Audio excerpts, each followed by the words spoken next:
The look on Ryan's face when his card was declined at the luxury resort check-in counter is something I'll never forget. There he stood, arm casually draped around his mistress, his confidence evaporating in real time as the concierge awkwardly explained there were issues with the payment method. I'd love to know which corner of the globe you're watching from. And if this story speaks to you, make sure to subscribe. Tomorrow's video is one you absolutely can't miss. I watched from across the grand lobby, partially hidden behind a massive floral arrangement, as he frantically pulled out a second card, then a third, each declined with that same soul-crushing beep. His mistress, Amber, I would later learn, shifted uncomfortably in her designer heels, stealing glances at her watch and then the exit. "I don't understand," Ryan stammered, his authoritative, CEO voice cracking slightly. "There should be over $200,000 in that account." "I'm sorry, sir," the concierge replied, lowering her voice. "Perhaps you should contact your bank?" That's when Ryan's phone buzzed with the notification. I'd timed it perfectly. The text from his bank explained that all his accounts had been frozen pending an investigation into suspicious activity. What the message didn't mention was that I was the one who had initiated the freeze after discovering he'd drained our joint savings to fund his getaway with Amber. What my husband didn't know, what he'd never bothered to learn in our 8 years of marriage, was that I wasn't just the supportive wife who handled the household finances while he built his tech company. The truth was far more consequential. 20 minutes after his cards were declined, as Ryan was still on hold with customer service, the bank president himself walked into that lobby, spotted me, and approached with a respectful nod. "Mrs. Harrington, everything has been handled exactly as you requested." Ryan's head snapped up at the mention of my name, his eyes widening as he spotted me emerging from my hiding place. "Thank you, James," I replied calmly, loud enough for Ryan to hear. "I appreciate the Bank of Western Commerce's prompt attention to this matter." As Ryan stood frozen in disbelief, James turned to him and delivered the line that would change everything. "Ma'am owns 51% of your company, Mr. Harrington. Perhaps you should have reviewed your investor agreements more carefully. Let me back up and explain how we arrived at this moment. 8 years ago, I met Ryan Harrington at a tech investment conference in Seattle. I wasn't there as an attendee, I was the keynote speaker. At 32, I had already built and sold 2 financial technology startups and was working as a venture capital advisor, specializing in early-stage tech investments. Ryan was a hungry entrepreneur with an impressive prototype for a logistics management platform, but no funding. He approached me after my presentation, all confidence and charisma, armed with a pitch deck and a dazzling smile. I still remember his opening line, "Your speech about blockchain applications and supply chain management missed a critical innovation, and I'd like to show you what it is." Bold, borderline arrogant, but he had my attention. Over dinner that night, Ryan laid out his vision for Logitech Solutions. His platform had potential, and beneath the swagger, I saw genuine brilliance. What began as a professional meeting evolved into something more personal. By the end of the night, we'd covered everything from software architecture to our shared love of 1970s rock music and solo hiking. When he asked for a second meeting to discuss potential investment, I said yes. When he asked me to dinner the following weekend with no mention of business, I said yes to that too. Our courtship was a whirlwind. Ryan was charismatic, ambitious, and seemed genuinely fascinated by my insights. For the first time in my career, I found myself in a relationship with someone who appeared to value my business acumen as much as any other aspect of who I was. We married 6 months after we met, just as Logitech was securing its first significant clients. Here's where things get complicated. I was Ryan's primary investor, but we agreed to structure my investment through a separate LLC rather than making it public knowledge. Ryan was concerned that being known as the guy whose wife funded his company would undermine his standing with potential clients and future investors. It's just optics, Olivia, he'd explained. The tech world is still ridiculously sexist. If they think I need my wife's money to launch, they'll never take me seriously. At the time, his reasoning seemed sound. I'd experienced the tech industry's gender bias firsthand. So we created a paper trail that obscured my role. My investment firm, Meridian Ventures, became Logitech's primary backer, with the paperwork structured so that Ryan appeared to control the company entirely. Only 3 people knew the truth. Me, Ryan, and James Whitfield, the president of Bank of Western Commerce, who had handled the transaction and remained our primary banking contact. The arrangement specified that I owned 51% of Logitech, with contingencies that would activate if certain conditions occurred, including fraudulent financial activity. In the early years, our arrangement worked beautifully. Ryan built Logitech into a respected mid-sized company with 80 employees and annual revenue approaching $15 million. I continued my consulting work, though I scaled back to focus more on our life together. We bought a beautiful home in the Madison Park neighborhood overlooking Lake Washington. We traveled. We discussed having children, but gradually, almost imperceptibly, things changed. Ryan's attitude toward me shifted subtly. Where he had once eagerly sought my advice on business matters, he began to deflect. Don't worry about the company stuff. Olivia, you focus on what makes you happy. At dinner parties with his business associates, he started introducing me simply as my wife, Olivia, with no mention of my background in venture capital or technology. When people asked what I did, Ryan would jump in before I could answer. Olivia manages our life so I can manage the business. I'd be lost without her keeping everything running smoothly. It was flattering in a way, but also diminishing. I became Ryan Harrington's wife, rather than Olivia Harrington, technology investor and entrepreneur, and I allowed it to happen. I told myself it didn't matter, that our private understanding was enough. 3 years into our marriage, I noticed Ryan bringing work stress home more frequently. Logitech was growing, but facing increased competition. He began traveling more often for client meetings and industry conferences. Sometimes these trips would be announced last minute, with vague details about his destination or accommodations. I didn't suspect an affair initially. I trusted Ryan. But I did worry about the company. Logitech was not just my husband's business, it was my investment. So I began quietly monitoring the company's financial health. What I discovered was troubling.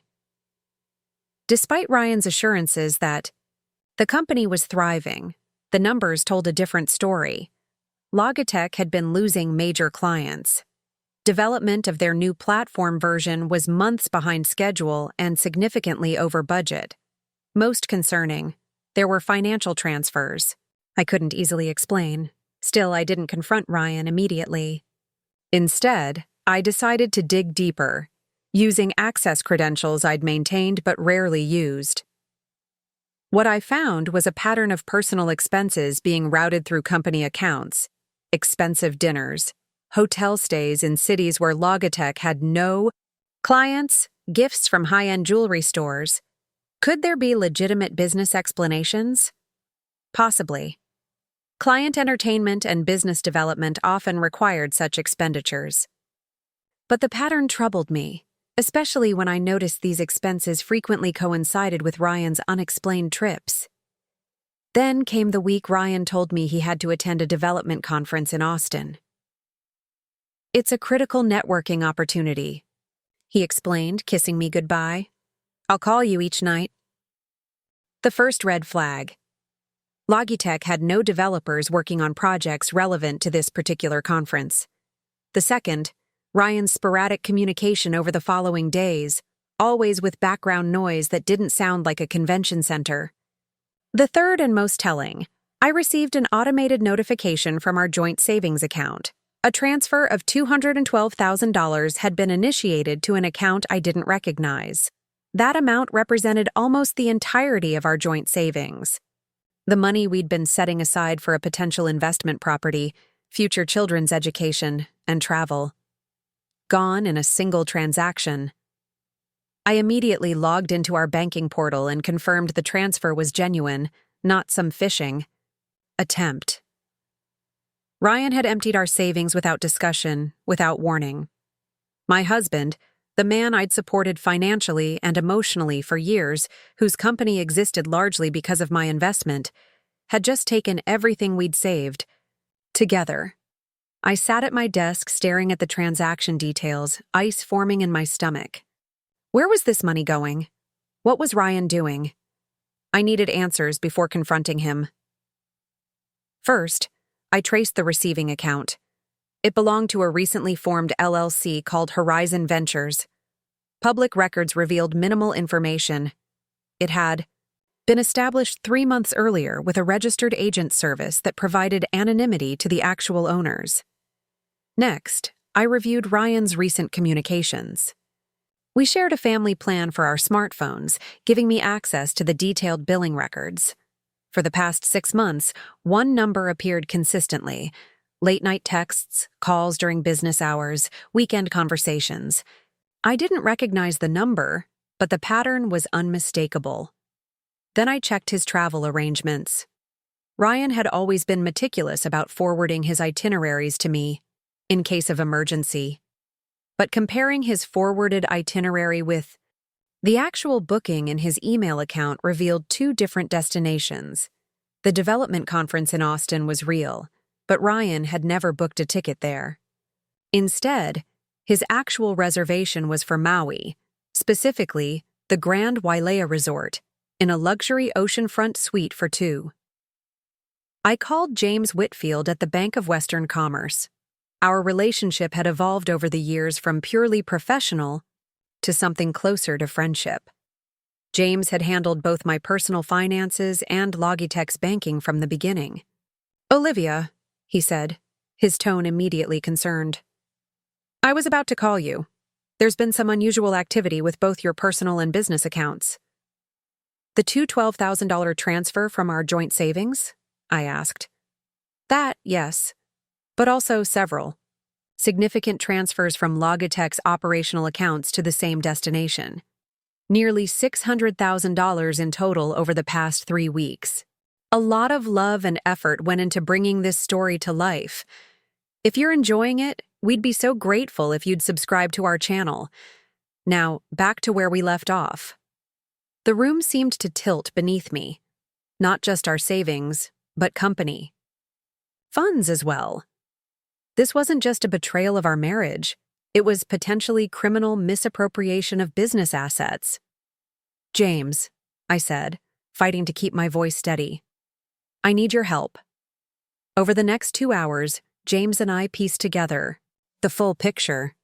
Ryan had been systematically moving money, first from Logitech accounts, disguised as vendor payments and consultancy fees, then from our personal savings, all directed to Horizon Ventures LLC. Further digging revealed that Horizon had recently purchased a small property development company in Maui and had made offers on 2 beachfront properties. Ryan wasn't just taking a vacation. He appeared to be setting up a new life.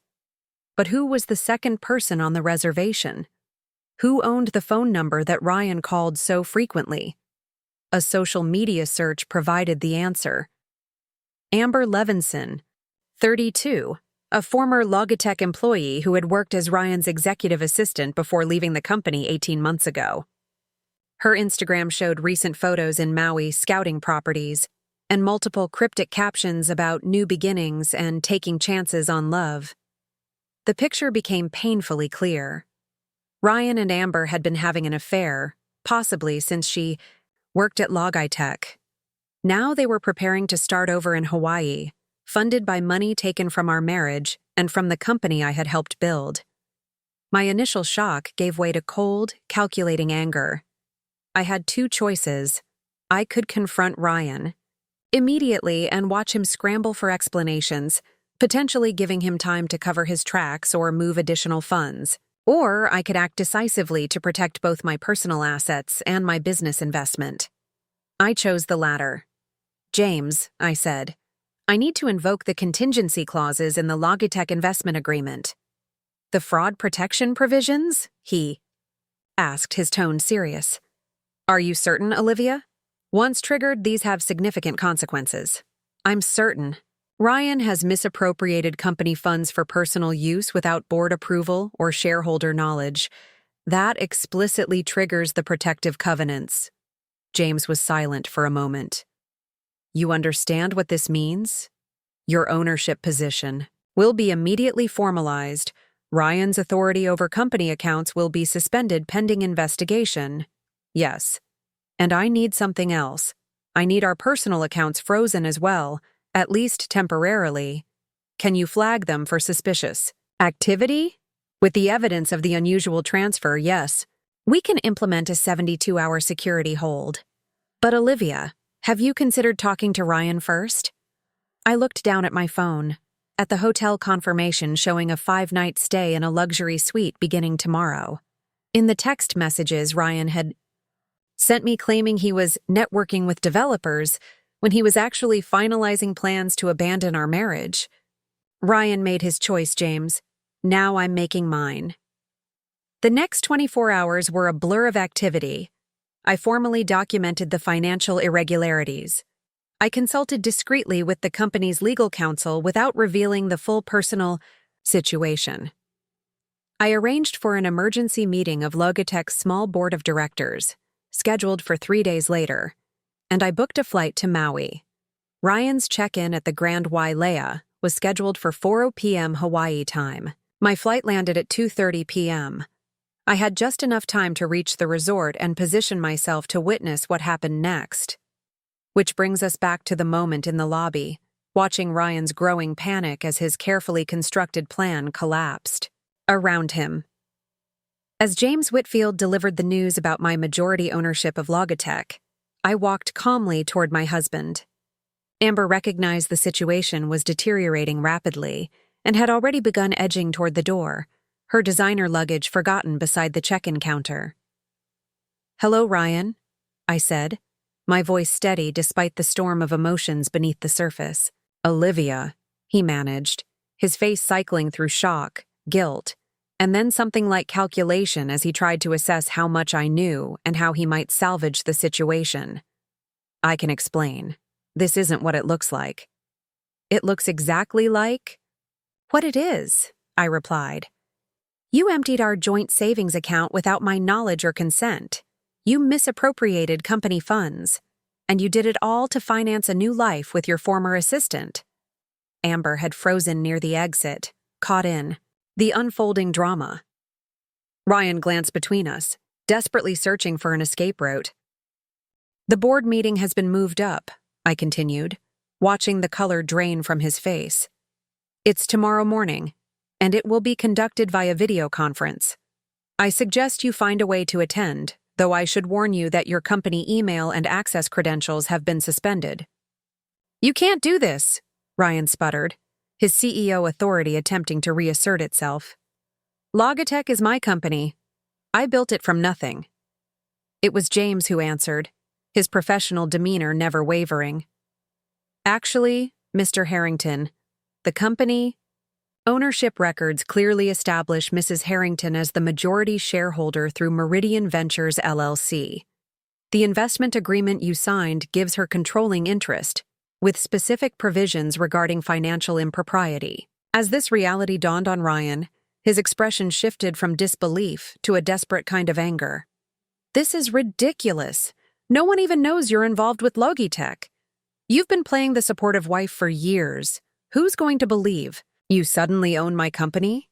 His words struck deeper than he knew, touching the very compromise I had made by allowing my role to be diminished and hidden. But they also confirmed everything I needed to know about how Ryan truly saw me. They'll believe the legal documents, Ryan, I said quietly. They'll believe the banking records. They'll believe the evidence of fund misappropriation.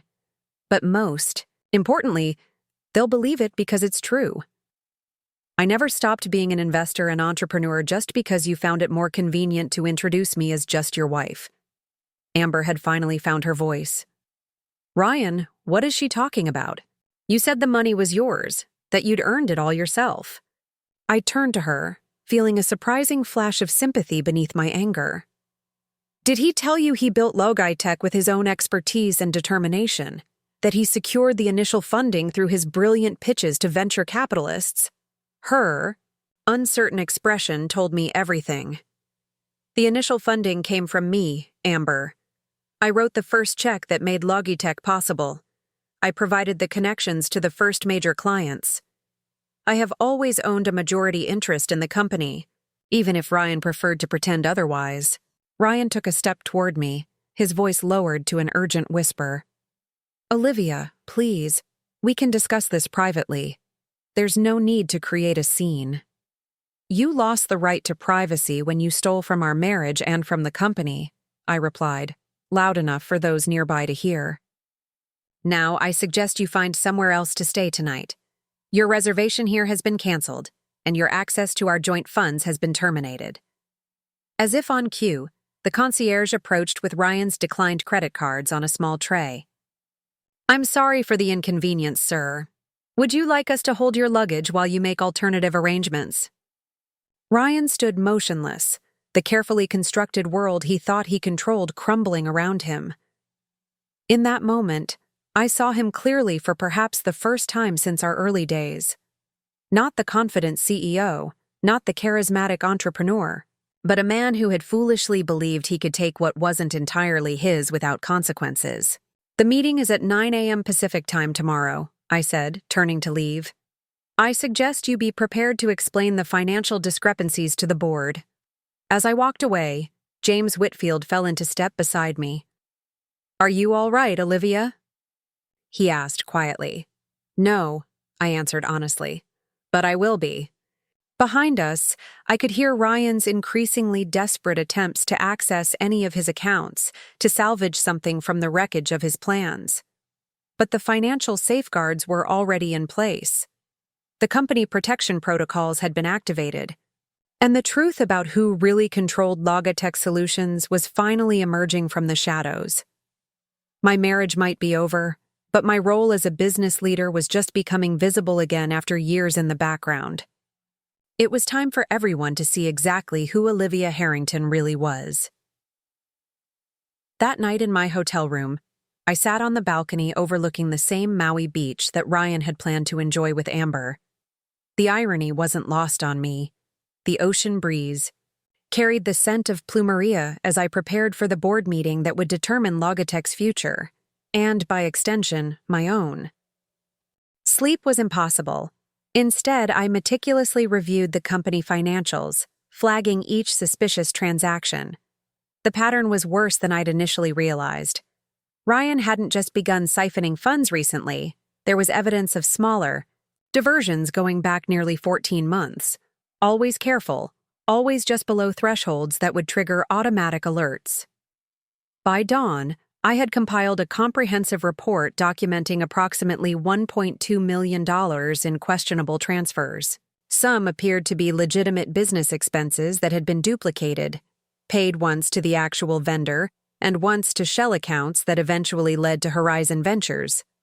Others were completely fabricated expenses for services never rendered. As the sun rose over the Pacific, I received a text from Diane Maxwell, Logitech's chief financial officer. We had worked together during the company's early days, though our relationship had grown more distant as Ryan increasingly positioned himself as the sole decision-maker. Just received notice about an emergency board meeting. What's happening? Ryan isn't answering calls. I had expected this. The suspension of Ryan's company access would have sent ripples through the executive team. I needed Diane's expertise, but I wasn't yet ready to reveal everything. Financial irregularities requiring immediate attention, I texted back. Can you join with the complete Q3 reports? We'll explain during the meeting. Her response came quickly. Of course. But Olivia, why is the meeting notification coming from you? Since when are you involved in board matters? There it was, the question that highlighted just how effectively Ryan had erased my role in the company I helped create. That's part of what we'll discuss. Please keep this confidential until the meeting. At precisely 9 a.m. Pacific time, I initiated the video conference from my hotel suite. James Whitfield had arranged for a secure connection and provided technical support to ensure everything ran smoothly. As board members and key executives began joining, their confusion was evident. 5 faces appeared on my screen: Diane Maxwell, CFO, Thomas Rivera, CTO, Gregory Patterson and Sophia Chen, investors who held minority stakes, and Marcus Bailey, independent board member. Notably absent was Ryan himself. "Where's Ryan?" Thomas asked immediately. "And Olivia, what's going on? Why are you leading this meeting?" I took a deep breath, centering myself. Thank you all for joining on such short notice. Ryan has been informed of this meeting but may choose not to attend. As for why I'm leading it, that's our first order of business. I shared my screen, displaying the original investment and ownership documents for Logitech Solutions. As you can see, since the company's founding, I have held a 51% ownership stake through Meridian Ventures LLC. While Ryan has served as CEO and the public face of Logitech, I have always been the majority shareholder. The silence was profound. Then, everyone started speaking at once. This can't be right. Ryan never mentioned, "Why are we just learning this now?" I held up a hand. I understand your confusion. Ryan and I agreed to this arrangement at the company's inception for various reasons. He operated as though he were the majority owner, with my consent. However, recent events have forced me to formally assert my position. Diane, always the most direct, cut to the chase. What recent events? This was the moment of no return. I switched to the financial summary I'd prepared overnight. Over the past 14 months, approximately $1.2 million has been diverted from company accounts through a sophisticated scheme of falsified expenses and duplicate payments. The funds were ultimately channeled to an entity called Horizon Ventures, LLC, which is being used to purchase property in Maui. The shock on their faces shifted to something more severe: concern, anger, disbelief. "Are you saying Ryan has been stealing from the company?" Thomas asked, his voice barely above a whisper. "The evidence suggests misappropriation of company funds, yes. As of yesterday, Ryan's access to all Logitech accounts has been suspended pending a full investigation. James Whitfield from Bank of Western Commerce can confirm the protective actions taken." James nodded from where he sat just off camera, then briefly appeared to introduce himself. The bank has implemented the fraud protection protocols specified in the company's foundational agreements. We're cooperating fully with Mrs. Harrington as the legitimate majority owner. Gregory Patterson, always the most financially cautious of our investors, leaned toward his camera. "This is unprecedented. What does this mean for the company's stability? For our investments?" "That's precisely why I called this meeting," I replied. "Logitech's underlying business remains sound. Our client contracts are secure. Our technology is still industry-leading. What we face is a governance and leadership crisis, not a fundamental business failure." I outlined my immediate action plan: a full forensic audit, temporary leadership restructuring, and transparent communication with key clients to maintain confidence. Throughout my presentation, I could see the board members' expressions shifting from shock to thoughtful consideration. Then suddenly, Ryan joined the call.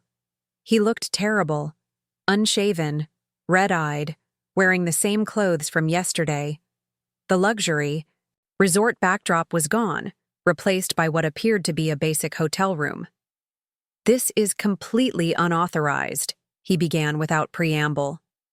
"Olivia has no standing to call this meeting or make these accusations." I remained calm. "The documentation has already been shared with the board, Ryan. Your signature is on every page of the ownership agreement." A document I signed under duress at the company's founding, when I had no choice but to accept your investment terms, he countered. Everyone here knows I built this company. I'm the one who developed the technology, secured the clients, and managed the growth. I hadn't expected this specific tactic, claiming coercion. It was clever, but easily disproven. The board should know that the original agreement was drafted by Ryan's attorney, not mine, I said evenly. And it has been reaffirmed in multiple subsequent financing rounds. As for building the company, yes, Ryan has been instrumental as CEO. No one is disputing his contributions. What's at issue is the financial impropriety. Ryan's expression darkened. This is about our personal issues, not the company. Olivia is using her technical ownership position to retaliate because our marriage is failing. It was a predictable deflection, attempting to frame the situation as a domestic dispute rather than corporate malfeasance, but I had anticipated this move. The timing is certainly relevant, I acknowledged. Yesterday, Ryan attempted to withdraw $212,000 from our joint personal savings. This coincided with his plans to check into a Maui resort with a former Logitech employee. However, the company fund diversions began over a year ago, long before I had any knowledge of personal improprieties. I shifted back to the financial documentation. These transfers cannot be explained as legitimate business expenses. Perhaps Ryan would like to explain to the board why Logitech paid $42,000 last quarter to a marketing consultant who doesn't exist. Or why client implementation fees were paid twice, once to the actual vendors and once to shell companies. Ryan's strategy pivoted again. These are complex arrangements related to tax structuring and offshore operations development. Of course, they look suspicious when presented without context by someone with limited understanding of our global strategy. Sophia Chen, who had remained silent until now, finally spoke. Ryan, I sit on the International Expansion Committee.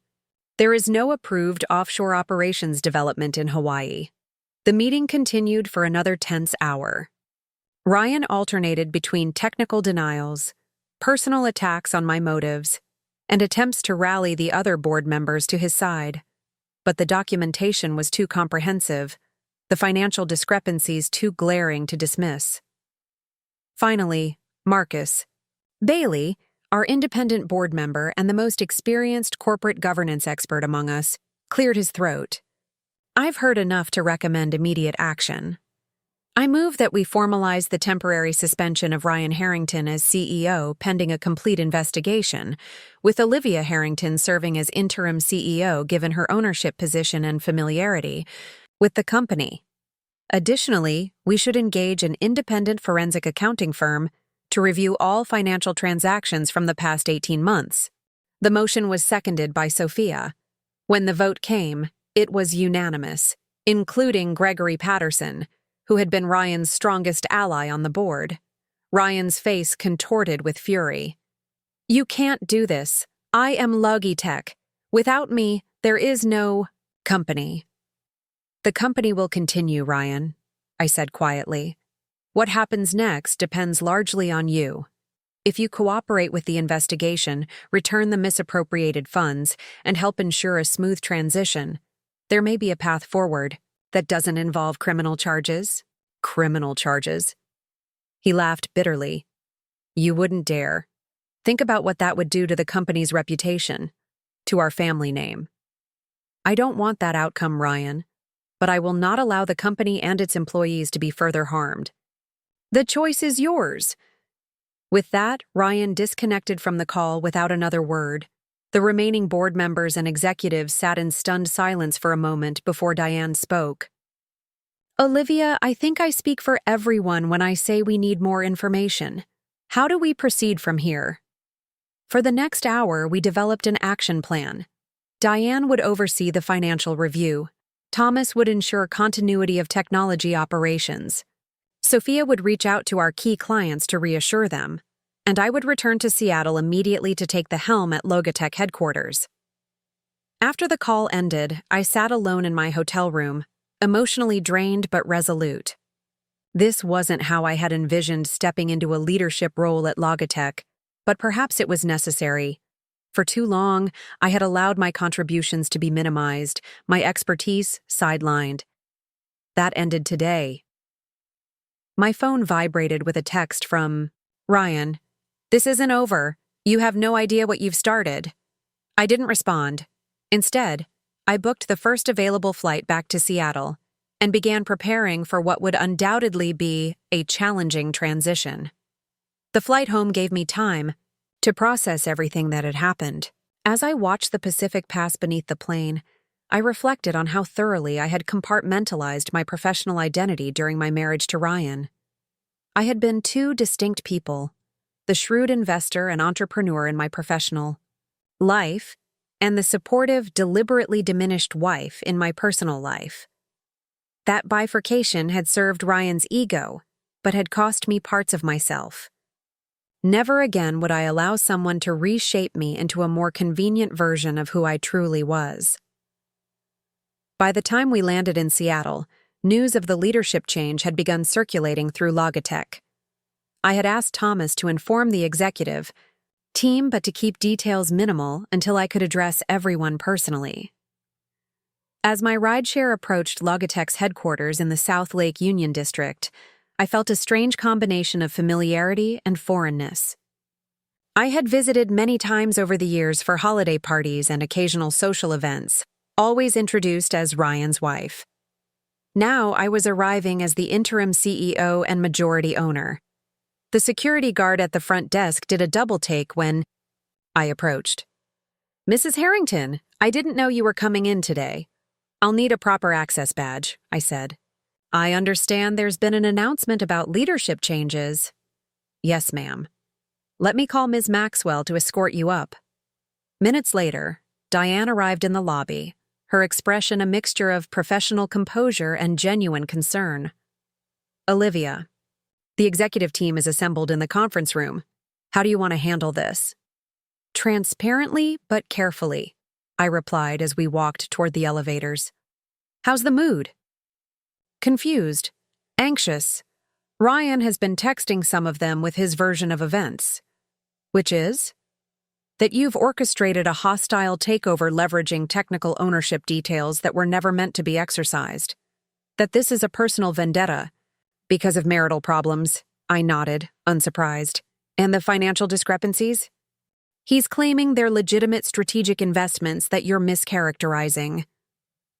The elevator opened on the executive floor, and I felt eyes tracking me as we walked through the open office area. Whispers followed in our wake. These people knew me only as the CEO's wife who appeared at company parties, not as a technology investor with operational experience. The executive conference room fell silent as I entered. 8 people sat around the table, their expressions ranging from curiosity to open hostility. These were Ryan's hand-picked leaders, people who had thrived under his management style and who owed their positions to his favor. "Thank you all for gathering on short notice," I began, taking the seat at the head of the table. "I recognize this situation is unprecedented and concerning for everyone. Let me address the facts directly." Over the next 30 minutes, I outlined exactly what had occurred, focusing primarily on the financial improprieties rather than the personal betrayal. I presented documentation of the suspicious transfers, explained my majority ownership position, and detailed the board's decision to install me as interim CEO. "My immediate priority is stabilizing Logitech through this transition," I concluded. "The company's mission, client commitments, and employee welfare remain paramount. I'm not here to dismantle what's been built, but to protect it." Jessica Torres, our chief marketing officer and one of Ryan's most loyal supporters, spoke first. "With all due respect, Mrs. Harrington, you've never worked at Logitech. You have no operational experience with our products or clients. How can you possibly step in as CEO?" It was a fair question, if bluntly delivered. "I founded and ran 2 technology companies before meeting Ryan," I replied. "I've served as an advisor to 12 others through my venture capital work, and I've been reviewing Logitech's operational reports and financials since its inception, though that fact wasn't widely shared." I paused, meeting each person's gaze around the table. That said, I don't pretend to know everything about Logitech's day-to-day operations. I'll be relying heavily on this team's expertise while I get up to speed. Those who are willing to work constructively through this transition will find me a fair and supportive leader. Those who cannot, I left the implication hanging. Eric. Lawson, our head of sales, leaned forward. Ryan called me this morning. He said this would all be resolved within days, that the board would reverse their decision once the full context of the financial transactions was understood. Is that true? The board voted unanimously based on well-documented evidence, I responded. If Ryan has explanations that legitimize what appear to be improper financial transfers, I welcome them. Transparency serves everyone's interests here. Slowly, the tension in the room began to ease as the executives processed the situation. These were smart, practical people who had built successful careers. Whatever their personal loyalty to Ryan, they could recognize the seriousness of the financial documentation I'd presented. By the end of the meeting, I had secured tentative cooperation from most of the leadership team. 3 executives remained, openly skeptical, but even they agreed to maintain professional operations while the situation developed. As the room cleared, Diane stayed behind. That went better than I expected, she said once we were alone.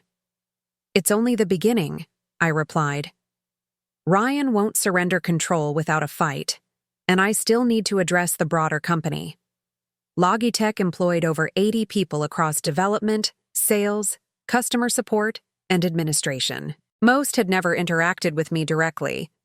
To them, I was just the CEO's wife who occasionally appeared in company photos. All hands meeting in 1 hour, I decided.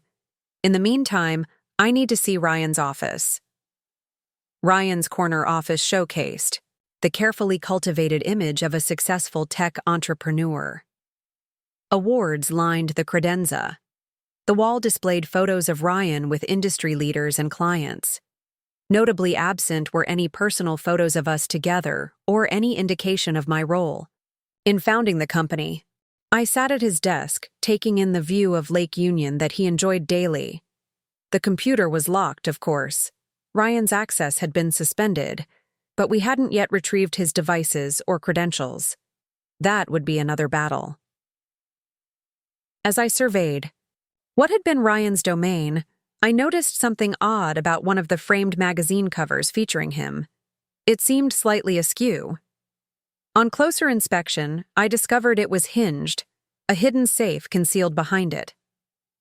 My first thought was that it would be locked, requiring a combination I wouldn't know. But when I swung the frame aside, the safe door was partially open, as if someone had closed it hastily without checking if it had latched. Inside were several USB drives, a passport that wasn't Ryan's official one, bundles of cash in various currencies, and a handwritten ledger. I photographed everything without disturbing the contents, then carefully closed the safe and returned the frame to its original position. Whatever game Ryan was playing, it was clearly more complex than I had initially realized. The second passport particularly troubled me. Was he planning to flee if his Maui venture collapsed? Before I could consider the implications further, my phone buzzed with an incoming call from an unknown number. I almost declined it, but something made me answer. Olivia Harrington. Mrs. Harrington, this is Detective Sandra Morris with the Seattle Police Department, Financial Crimes Unit. We've received some concerning information about Logitech solutions that we'd like to discuss with you. A cold weight settled in my stomach. What kind of information, Detective? Allegations of significant financial irregularities, potentially rising to the level of criminal misconduct. The report was filed this morning by Ryan Harrington, who identified himself as the company's CEO. He claims to have uncovered evidence that someone has been siphoning company funds for personal use. I nearly laughed at the audacity. Ryan was attempting to flip the narrative, accusing me of the very crimes he had committed. Detective Morris, I think we should meet as soon as possible. There have indeed been financial irregularities at Logitech, but not the ones Ryan Harrington has described to you. I'm available this afternoon, Mrs. Harrington. I'll be there. And Detective, you should know that as of this morning, Ryan Harrington is no longer serving as CEO of Logitech. I am the majority owner and interim CEO as confirmed by our board of directors and banking institution. There was a pause on the line. This situation sounds more complicated than the initial report suggested. I look forward to getting clarity when we meet. After ending the call, I sat motionless, absorbing this new development. Ryan wasn't just fighting to maintain control of the company, he was actively working to discredit me, potentially even criminalize me. The stakes had just risen dramatically. I had 1 hour before addressing the entire company, and 3 hours before meeting with the police. In that time, I needed to gather every piece of evidence documenting Ryan's financial misconduct and my legitimate ownership position. The battle for Logitech, and for my reputation, was fully engaged. And my husband of 8 years, the man I had invested in both financially and emotionally, was now my most dangerous adversary. With less than an hour before the all-hands meeting, I needed allies. I called James Whitfield at the bank. James, Ryan has reported me to the police for financial crimes. He's trying to flip the narrative. There was a momentary silence before James responded, his voice tight with controlled anger. That's bold, even for him. I'm meeting with a detective from the Financial Crimes Unit this afternoon. I need all the documentation we have on the actual transfers, both the company funds and our personal accounts. I'll have everything ready within the hour. And Olivia, I'm sending our corporate security specialist with the files. Given the escalation, we need to consider your personal safety as well. The suggestion caught me off guard. You think Ryan would... I think someone who has systematically diverted company funds, planned to abandon his marriage, and is now attempting to frame his wife for his crimes has demonstrated a concerning lack of boundaries. Let's not take unnecessary risks. He was right, of course. I had been thinking of this as a financial and legal battle, not considering the potential for more direct confrontation. Ryan had already proven himself capable of remarkable deception. Thank you, James. My next call was to Meredith Sawyer, a former colleague from my venture capital days, who had become one of Seattle's most respected corporate attorneys. I explained the situation in concise terms, emphasizing the time constraints. I need counsel immediately, not just for the police interview, but for what's clearly becoming a complex corporate governance and potential criminal matter. I can be at Logitech in 30 minutes, Meredith replied without hesitation. And I'll bring Angela Chen from our white-collar defense team for the police meeting. With those critical supports engaged, I turned my attention to preparing for the all-hands meeting. I needed to address the entire company with just the right balance of transparency and reassurance. At precisely 1 p.m., I walked into Logitech's largest conference room, which had been hastily arranged to accommodate the entire staff. Some employees sat in chairs, others lined the walls. Many held laptops or tablets ready to take notes. All eyes followed me as I made my way to the front of the room. Diane Maxwell stood at my side, a deliberate show of support from the CFO. Thomas Rivera, our CTO, had positioned himself prominently in the front row, another key signal to the eye. Staff that the executive team was not uniformly opposing the leadership change. Good afternoon, I began, surveying the faces before me, some curious, others wary or openly hostile. By now, most of you have heard about the leadership transition at Logitech. I want to address what's happening directly and answer your questions as honestly as possible. I took a deep breath and continued. I'm Olivia Harrington. Most of you know me as Ryan's wife. What you likely don't know is that I'm also the majority owner of Logitech and have been since its founding. A murmur spread through the room. I pressed on. Recent financial reviews have uncovered concerning irregularities that required immediate action. The board has temporarily suspended Ryan as CEO and appointed me as interim CEO while a full investigation proceeds. A young developer in the back raised his hand immediately. What kind of irregularities? I had debated how much detail to share. Too little would seem evasive. Too much could damage morale and potentially the company's reputation if it leaked externally. Multiple unauthorized financial transfers totaling over $1 million, I stated plainly. Funds diverted from operational accounts to external, entities not related to Logitech's business. Another hand shot up.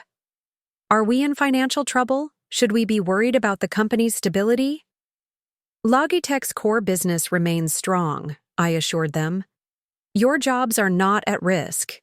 In fact, protecting the company's operational integrity and your livelihoods is precisely why decisive action was necessary. For the next 40 minutes, I fielded increasingly direct questions. I answered as candidly as circumstances permitted, neither demonizing Ryan nor minimizing the seriousness of the situation. Throughout the session, I emphasized my commitment to transparency and my respect for the team's work. I understand this transition is unexpected and concerning, I concluded. I've been part of Logitech's journey from the beginning, though my role hasn't been visible to most of you. I'm not here to dismantle what's been built, but to protect it. My door is open to anyone who wants to discuss this further. As the meeting dispersed, I noticed distinct groupings forming. Those who seemed cautiously receptive to the change, those who were openly skeptical, and a smaller faction who appeared actively hostile. Jessica Torres, the CMO who had challenged me in the executive meeting, was at the center of this last group, speaking intensely with several department heads. Diane noticed my observation. Jessica and Ryan are close, she said quietly. Professionally and perhaps otherwise. The implication was clear. How close? I asked. Nothing I could prove, Diane replied, but they travel together frequently for client meetings that somehow never seem to include other team members. Another piece of the puzzle clicked into place. Jessica's resistance wasn't just about loyalty to a boss, it was potentially more personal. I made a mental note to review her travel records and expenses. As the room cleared, Meredith Sawyer arrived, with her colleague Angela Chen. After brief introductions, we relocated to a small conference room to prepare for the police interview. We need to understand exactly what Ryan has alleged, Angela began, opening her laptop. His timing is strategic. Filing. A police report creates an official record that he was the one who discovered financial impropriety. It's preemptive, Meredith added. He's trying to establish himself as the whistleblower rather than the perpetrator. I shared what Detective Morris had told me on the phone. Ryan claimed to have uncovered evidence that someone has been siphoning company funds for personal use. He didn't specifically name me, but the implication was clear. Classic Darvo, Angela noted. Deny, attack, reverse victim and offender. It's a common tactic in both domestic and corporate contexts. We spent the next hour preparing for the police interview, reviewing the documentation of Ryan's financial diversions and my legitimate ownership position. James Whitfield arrived with the bank records, accompanied by Mike Donovan, the corporate security specialist he'd mentioned. These are all the transactions we've flagged, James explained, handing over a sealed envelope. Everything is authenticated and time-stamped. The audit trail is unambiguous. Mike Donovan, a former FBI agent with a quiet, watchful demeanor, provided a brief security assessment. Based on the financial patterns and the discovery in Mr. Harrington's office, we should consider this a high-risk situation. I've arranged for discreet security at your residence and here at the office. Do you really think that's necessary? I asked, still struggling to reconcile the Ryan I had married with someone who might pose a physical threat. Financial crimes of this magnitude often involve significant psychological investment, Mike replied. When that's combined with personal betrayal and public exposure, people can become unpredictable. The gravity of the situation settled over me anew. This wasn't just about money or corporate control anymore. It was about a fundamental breach of trust that had revealing alarming aspects of Ryan's character I had never fully recognized. At 3 p.m., we arrived at the Seattle Police Department's Financial Crimes Unit. Detective Sandra Morris greeted us in the lobby, a tall woman with sharp eyes and a no-nonsense demeanor.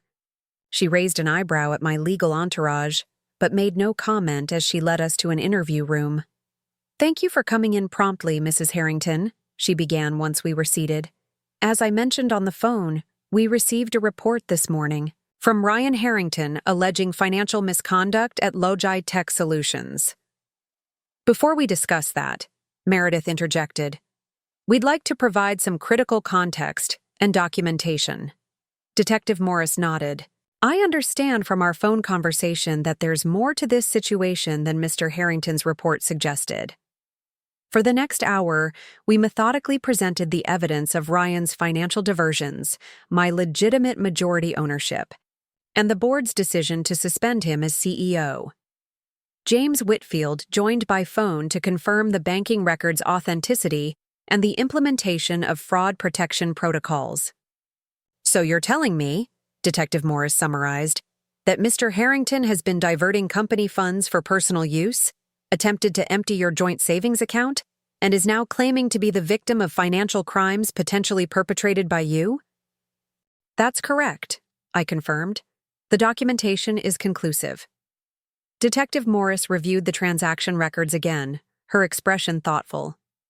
"These are certainly concerning patterns. However, Mr. Harrington provided some documentation of his own." She slid a folder across the table. Inside were printouts of emails that appeared to be from my account, authorizing various transfers to accounts I didn't recognize. There were also fabricated meeting minutes showing my approval of strategic investments in Horizon Ventures. "These are forgeries," I started immediately. "I never sent these emails or attended these meetings." Angela Chen examined the documents carefully. "The metadata on these emails appears altered, and these meeting minutes reference board members who don't exist." Detective Morris nodded. "We noticed those discrepancies as well, which is partly why I wanted to speak with you directly. Mr. Harrington's allegations seemed well documented at first glance, but they don't hold up to scrutiny." Relief washed over me. At least the police weren't immediately accepting Ryan's fabricated narrative. "There's something else you should know," I added, showing Detective Morris the photos I'd taken of the contents of Ryan's hidden safe. "I discovered these items in his office today: a second passport under a different name, large amounts of cash, and what appears to be a separate financial ledger." Detective Morris's expression shifted from professional interest to sharp concern. "A second passport? That significantly changes the nature of this investigation. It suggests premeditation and potential flight risk." She made several notes, then looked up at me directly. "Mrs. Harrington, based on what you've shared, we'll be expanding our investigation to focus on Mr. Harrington's activities.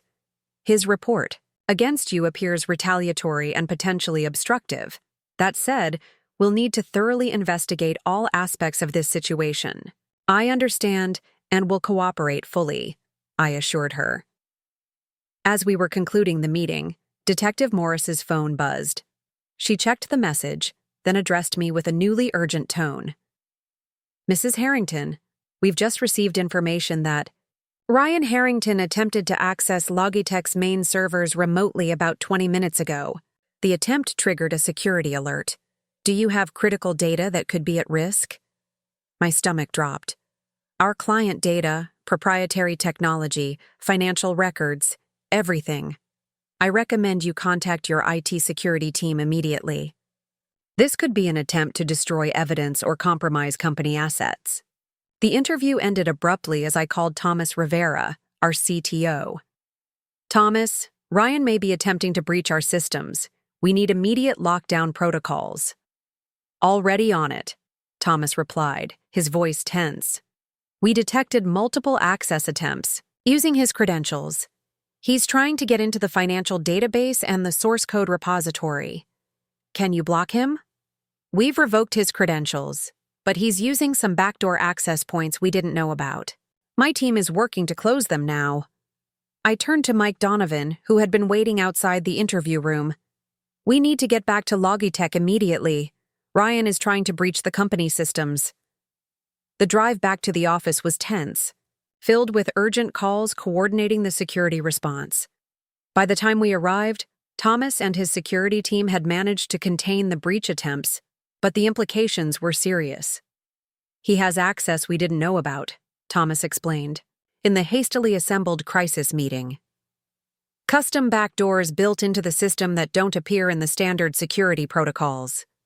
What was he trying to access? I asked. 3 things, Thomas replied, pulling up a log on his laptop. The financial database, specifically the records of all transactions for the past 18 months, the client contract repository, including all terms and contact information, and most concerning, the source code for our core logistics engine. The strategic nature of these targets was clear. Ryan was attempting to either destroy evidence of his financial misconduct, steal valuable client information, or extract the company's most valuable intellectual property. How bad is the damage? Diane asked. Minimal so far, Thomas assured us.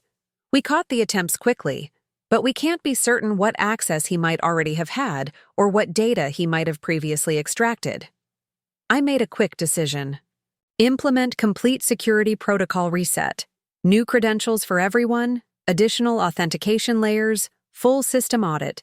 No one gets access until they've been personally verified by either Thomas or me. As the technology team dispersed, to implement these measures, my phone rang, a number I didn't recognize. Olivia Harrington. You think you're so clever. Ryan's voice, cold and unfamiliar. Did you really believe I wouldn't have contingency plans?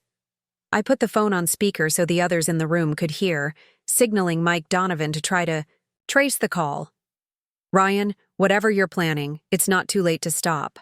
The police are already investigating the forged documents you submitted. He laughed, a harsh sound utterly unlike the warm laughter I had once loved. Those were just a distraction. Do you really think I'd leave the real leverage where anyone could find it? What leverage? I asked, keeping him talking while Mike worked on the trace.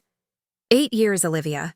8 years I've been building this company, making connections, establishing customer relationships. Do you think those clients will stay with Logitech when they learn it's being run by someone with no operational experience? When will they learn about the leadership chaos? Is that your plan? To damage the company out of spite? No, my plan is to make you understand exactly what you've done. Logitech is mine. It always has been. Your investment was just money. I'm the vision, the expertise, the relationships. His words revealed a delusion so complete it was almost pitiful. In Ryan's mind, my financial backing, strategic guidance, and the legal ownership structure were all insignificant compared to his self-perceived importance. The board doesn't see it that way, I replied calmly. Neither do the police, the bank, or the company's founding documents. Documents can be challenged. Boards can be replaced. You've started a war you can't win, Olivia. Mike signaled that. He had a location. You've started a war you can't win, I corrected him. The Financial Crimes Unit is already expanding their investigation to include the hidden passport and cash reserves in your office safe. Your attempts to breach the company systems have been logged and reported. Every step you take is digging a deeper hole. There was a moment of silence. When he spoke again, his voice had shifted to something colder, more calculated. Check your email, Olivia. I think you'll find I still have cards to play. The call ended abruptly. I immediately pulled up my email on a secure terminal that Thomas verified was isolated from the main network. The message from Ryan contained a single attachment, a video file. With growing apprehension, I opened it. The video showed me, clearly, recorded without my knowledge, in what appeared to be confidential investor meetings from years ago. Multiple clips spliced together created a misleading narrative that made it appear I was sharing insider information and promising preferential treatment to certain investors based on personal relationships. "This is doctored," I said immediately. "These meetings happened, but the conversations have been edited and taken completely out of context." Meredith reviewed the video carefully. "It's skillfully done, but clearly manipulated. Look at the lighting. Changes between sentences, the subtle jumps in position, classic splicing techniques. But would the average client or investor notice those details?" I asked. "Or would they just see what appears to be unethical behavior by the new CEO?" Mike checked his phone, which had been receiving updates from his security team. "We've traced the call to a hotel in Portland. Local authorities are responding, but he's likely already gone." I turned to Thomas. "How long would it take to verify the authenticity of this video? To prove it's been manipulated?" "With the right forensic tools, a day or two. But proving manipulation doesn't necessarily reveal what was actually said in those meetings." This was Ryan's new strategy, attacking my reputation and credibility. If he couldn't maintain control of Logitech or access its assets directly, he would try to poison my relationships with clients, investors, and employees. "He's going to distribute this video to our clients and investors," I realized aloud. "Possibly to the media as well." Diane nodded grimly. "It's what I would do in his position.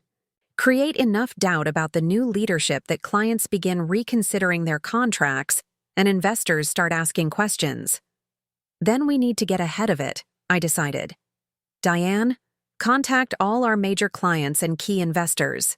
Schedule emergency briefings for tomorrow. We'll address the leadership transition directly and transparently." "What about the video?" Thomas asked. "We acknowledge it exists, explain that it's deceptively edited, and provide context for the actual meetings. Shown. We don't hide from it or pretend it won't circulate." As we developed our response strategy, my phone buzzed with a text from Detective Morris. "New development. Need to meet again ASAP." I showed the message to the team. "Whatever Ryan is planning, it's clearly escalating quickly. We need to operate on multiple fronts simultaneously." The next few hours passed in a blur of activity. Technical teams worked to secure our systems and trace the source of Ryan's breach attempts. Legal teams prepared for potential litigation. Communications specialists developed messaging for clients, investors, and employees.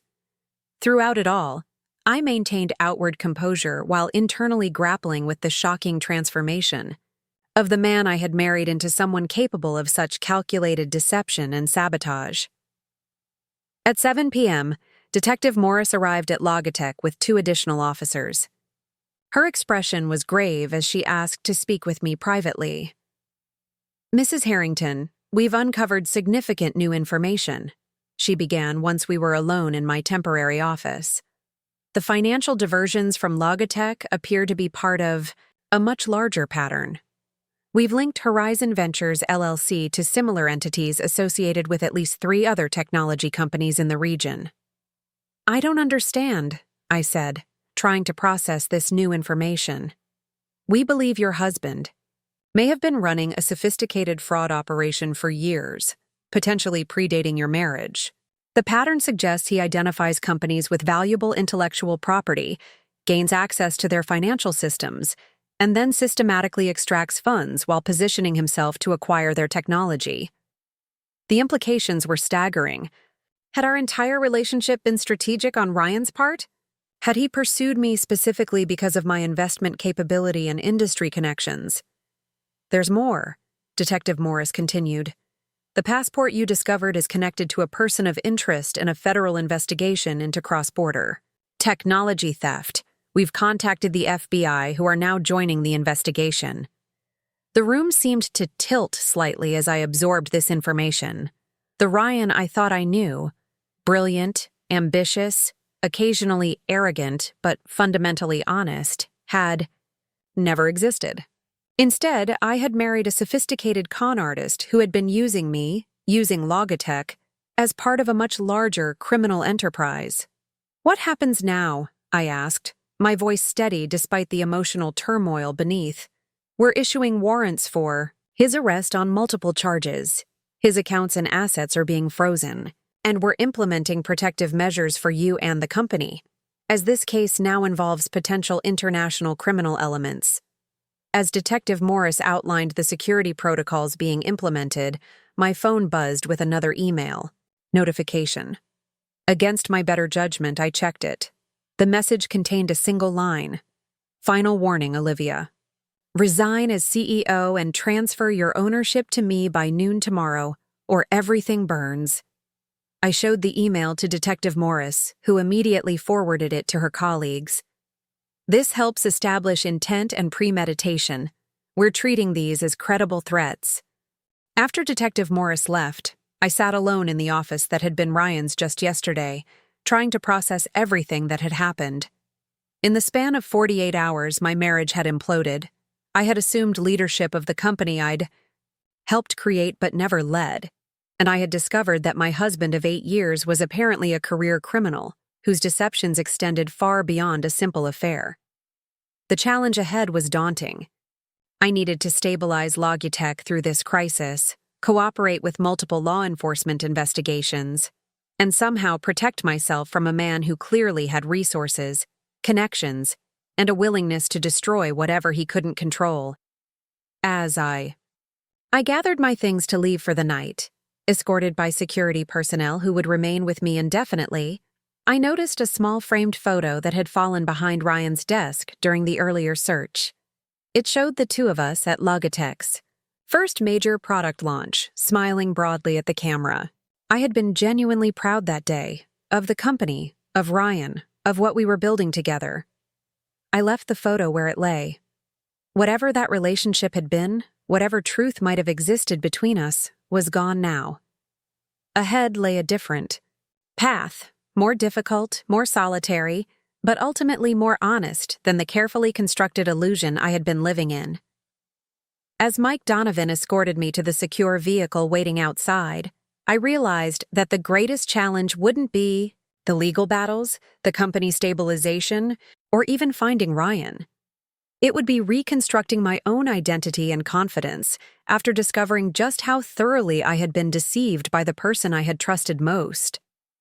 I awoke before dawn in the secure hotel suite that Mike Donovan had arranged for me. My own home was potentially compromised, and given the expanding scope of the investigation, law enforcement had recommended I stay in a location known only to a handful of trusted individuals. Sleep had been fitful, punctuated by dreams where Ryan's face morphed between the man I thought I knew and this stranger who had orchestrated such elaborate deception. The bedside clock read 4:37 a.m., too early to officially start the day, but my mind was already racing with everything that needed to be done. By 6 a.m., I was reviewing the latest security updates from Thomas's team. They had spent the night implementing comprehensive system protections and conducting a forensic analysis of Ryan's breach attempts. The news was mixed.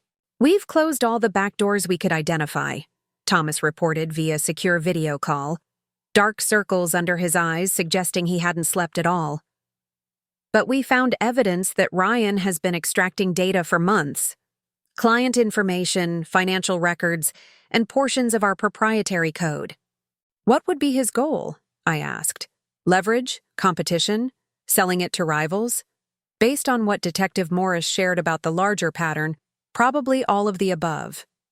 The code itself is valuable intellectual property. The client data could be used for targeted poaching, and the financial records could help him counter the evidence of his own fraudulent activities. I nodded, processing the implications. "What's our vulnerability assessment?" "Medium to high," Thomas admitted.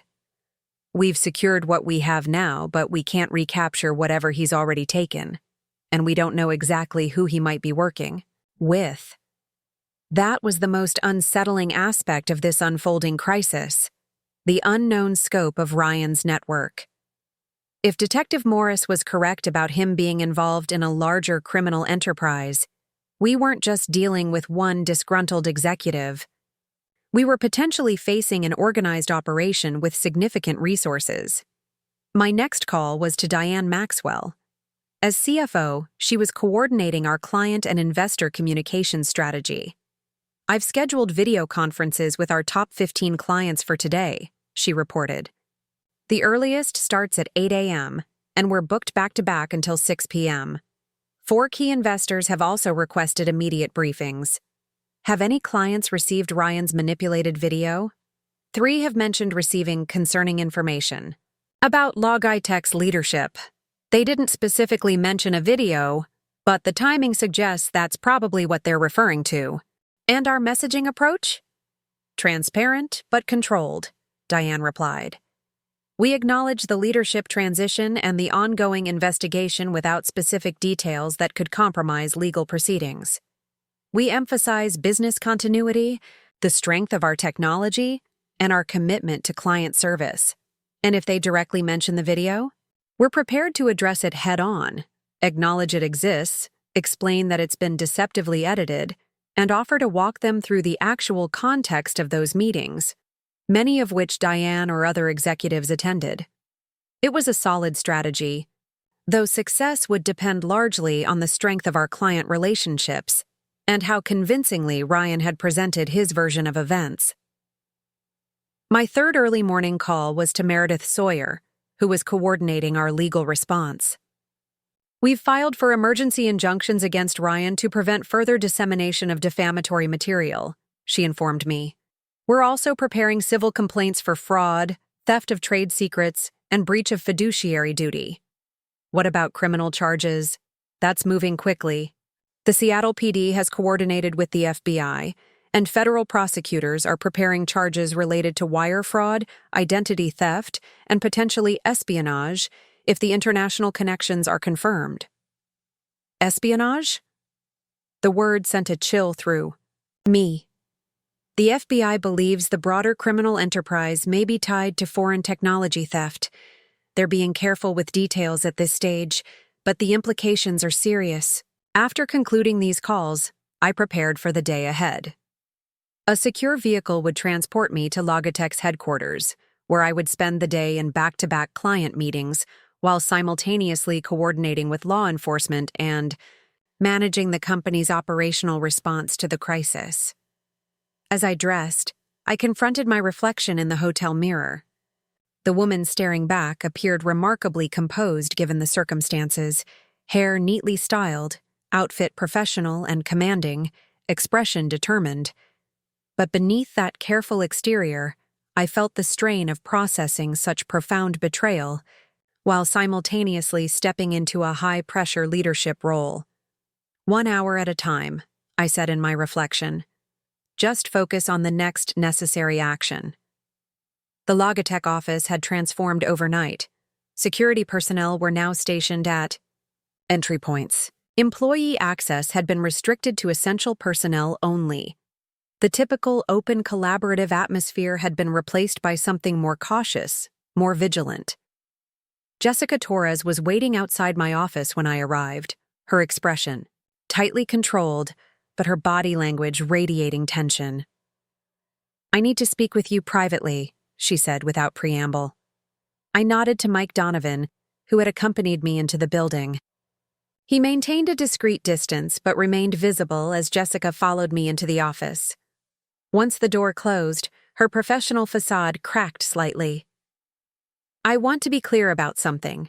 Yes, Ryan and I had a relationship. It ended 6 months ago when I realized he was involved with someone else, presumably this Amber person. But I had nothing to do with any financial impropriety or company sabotage. Her directness was unexpected, but appreciated. Why are you telling me this now? Because the FBI interviewed me at 5 a.m. today. They showed me travel records, hotel bookings, and expense reports that clearly linked Ryan and me. I don't want you thinking I'm part of whatever he's done. I made a personal mistake getting involved with him, but I'm committed to Logitech. I studied her carefully, looking for signs of deception. Her relationship with Ryan certainly explained her initial hostility, but it didn't necessarily mean she was part of his broader schemes. Did Ryan ever discuss finances with you? Ask you to approve unusual expenses or modify reports? No, she replied firmly. Our relationship was entirely separate from work matters. In fact, He was always meticulous about keeping those boundaries. Clear, which I now realize was probably to prevent me from noticing anything suspicious. What about his relationship with Amber? What do you know about her? Jessica's expression tightened. Only that she was supposedly a potential client contact, until I discovered text messages that clearly indicated otherwise. When I confronted him, he ended things between us immediately. Relief flooded through me, followed immediately by a wave of complicated emotions. Ryan was in custody, the immediate threat neutralized. But the evidence found in our home only confirmed the extent of his deception. Those drives likely contained company data, client information, and proprietary code. The multiple passports suggested he had prepared various escape identities. For 8 years, I had lived with a man who maintained a literal secret compartment in our home, hiding evidence of a double life I never suspected. Detective Morris arrived at Logitech an hour later to debrief me personally. Mr. Harrington is in federal custody, she confirmed. The FBI has taken jurisdiction given the international dimensions of the case. Has he said anything? I asked, not entirely sure what answer I was hoping for. He requested an attorney immediately, and has otherwise remained silent. But the evidence recovered from your home is significant. The hard drives are being analyzed now, but preliminary assessment indicates they contain not just Logitech data, but information from other technology companies as well. I nodded, processing this information. What happens next? The federal investigation will likely take months to fully unravel all the connections. Mr. Harrington is facing multiple serious charges that could result in decades of imprisonment. For your part, we recommend maintaining the current security protocols around both you and the company for the foreseeable future. While Mr. Harrington is in custody, we can't be certain he was acting alone. After Detective Morris left, I sat alone in what had been Ryan's office, now mine, trying to absorb the events of the past 72 hours. My husband was in federal custody, facing charges of fraud, theft, and potentially espionage. The company I had helped create but never led was now under my direct control. My personal and professional lives had been completely upended, revealing that the reality I thought I knew had been largely illusory. A gentle knock interrupted my thoughts. Diane entered, carrying 2 cups of coffee. I thought you might need this, she said, placing one before me. It's been quite a day. Quite 3 days, I corrected with a weary smile. Diane settled into the chair across from me. The executive team is gathering for an update. Everyone's heard about Ryan's arrest, but they don't know the details. I nodded, gathering my thoughts. I'll address them shortly. What's your assessment of where we stand? Operationally, we're stable. The client situation is better than we could have hoped for under the circumstances. Financially, we'll take some hits from the legal and security costs plus potential client departures, but our fundamentals remain strong. And the team? Diane considered this more carefully. Mixed. Some are still processing the shock. Others are angry at Ryan's betrayal. A few remain skeptical about your leadership, but that's diminishing as they see how you're handling the crisis. And you? I asked, genuinely curious about her perspective as someone who had worked closely with both Ryan and me. Honestly, I'm kicking myself for not seeing the signs earlier. The financial discrepancies should have raised red flags for me months ago. But Ryan was very skilled at providing plausible explanations and diverting attention. We all missed it, I acknowledged. I lived with him for 8 years and never suspected the extent of his deception. Diane nodded thoughtfully. What happens to Logitech now? It was the question I had been asking myself throughout this chaotic period. What did I want for this company that I had helped create but never led? What vision could I offer that would move us beyond Ryan's shadow? We will rebuild, I said finally. Not just the systems and security Ryan compromised, but the company culture and identity. Logitech has always been more than one person. It's the technology we've developed, the client problems we've solved, the team that makes it all possible. And your role in that? I considered the question carefully. I never planned to be CEO. My expertise has always been in investment strategy and business development, not day-to-day operations. So I have two options. I can serve as interim leader until we identify the right permanent CEO, or I can step fully into this role and develop the skills I need to lead effectively long-term. Which are you leaning toward? Diane asked. I smiled slightly. Ask me again in 30 days. Right now, my focus is stabilizing the company, supporting the investigation, and making sure everyone who remains with Logitech understands that we have a future beyond this crisis. As we walked together toward the conference room where the executive team waited, I felt a strange new clarity emerging from the chaos of the past 3 days. For years, I had allowed my identity to be partially hidden, my contributions minimized, my capabilities underestimated, first by Ryan, then gradually by myself as I accepted the diminished role he created for me. The path ahead would be challenging. The legal proceedings against Ryan would likely drag on for months or years. The full extent of his crimes might never be completely known. The company would bear scars from this period that would take time to heal. But as I prepared to address the leadership team, I recognized that something fundamental had shifted within me. The woman who had been content to remain in the background, who had accepted being introduced simply as Ryan's wife, who had allowed her professional accomplishments to be obscured, was gone. In her place stood someone who had faced betrayal, deception, and crisis with clear-eyed determination. Someone who had reclaimed not just her financial investment and legal ownership, but her voice and her power. Whatever the future holds for Logitech, and for me, it would be built on a foundation of transparency, authenticity, and the full expression of my capabilities. No more shadows, no more compromise, no more allowing others to define my worth or contribution. That, perhaps, was the one gift to emerge from this painful unraveling, the reclamation of my complete self after years of unnecessary diminishment. 2 weeks after Ryan's arrest, I stood at the window of my new apartment overlooking Elliott Bay. The morning fog was lifting, revealing ferries crossing the water against the backdrop of the Olympic Mountains. I had chosen this temporary residence for its security features and its complete lack of connection to my previous life with Ryan. My phone buzzed with a message from James Whitfield. Financial audit complete. Ready to review findings when you buy. R.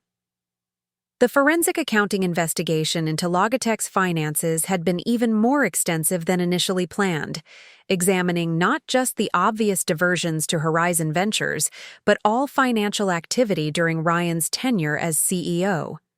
I'll be at the bank at 10, I replied. Before leaving, I checked the news headlines on my tablet. For the first week after Ryan's arrest, Logitech had featured prominently in both business and mainstream media. The story had all the elements: journalists' love, corporate intrigue, marital betrayal, potential espionage, and the dramatic rise of an invisible female founder. Today, we had dropped to a smaller article on page 3 of the business section.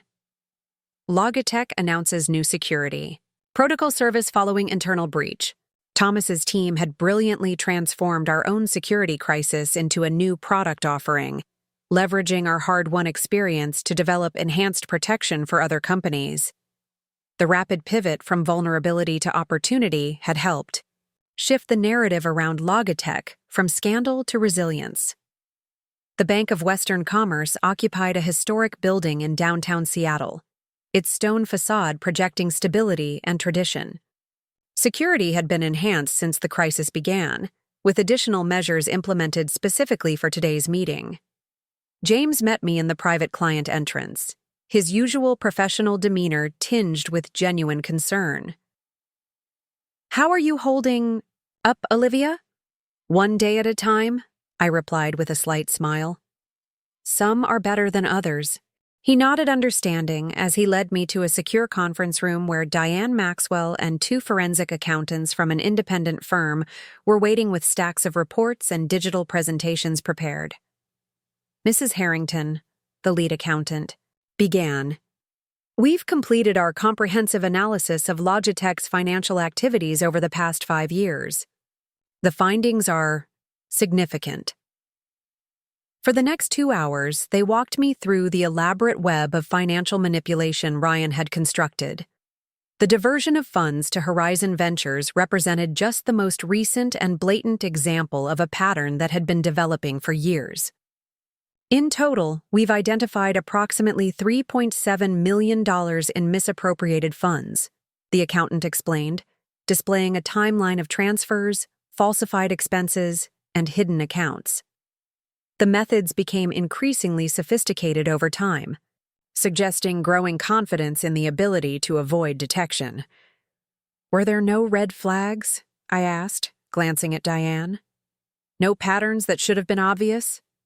Diane looked pained. There were anomalies, I questioned, but Ryan always had plausible explanations: special projects, confidential client arrangements, strategic investments.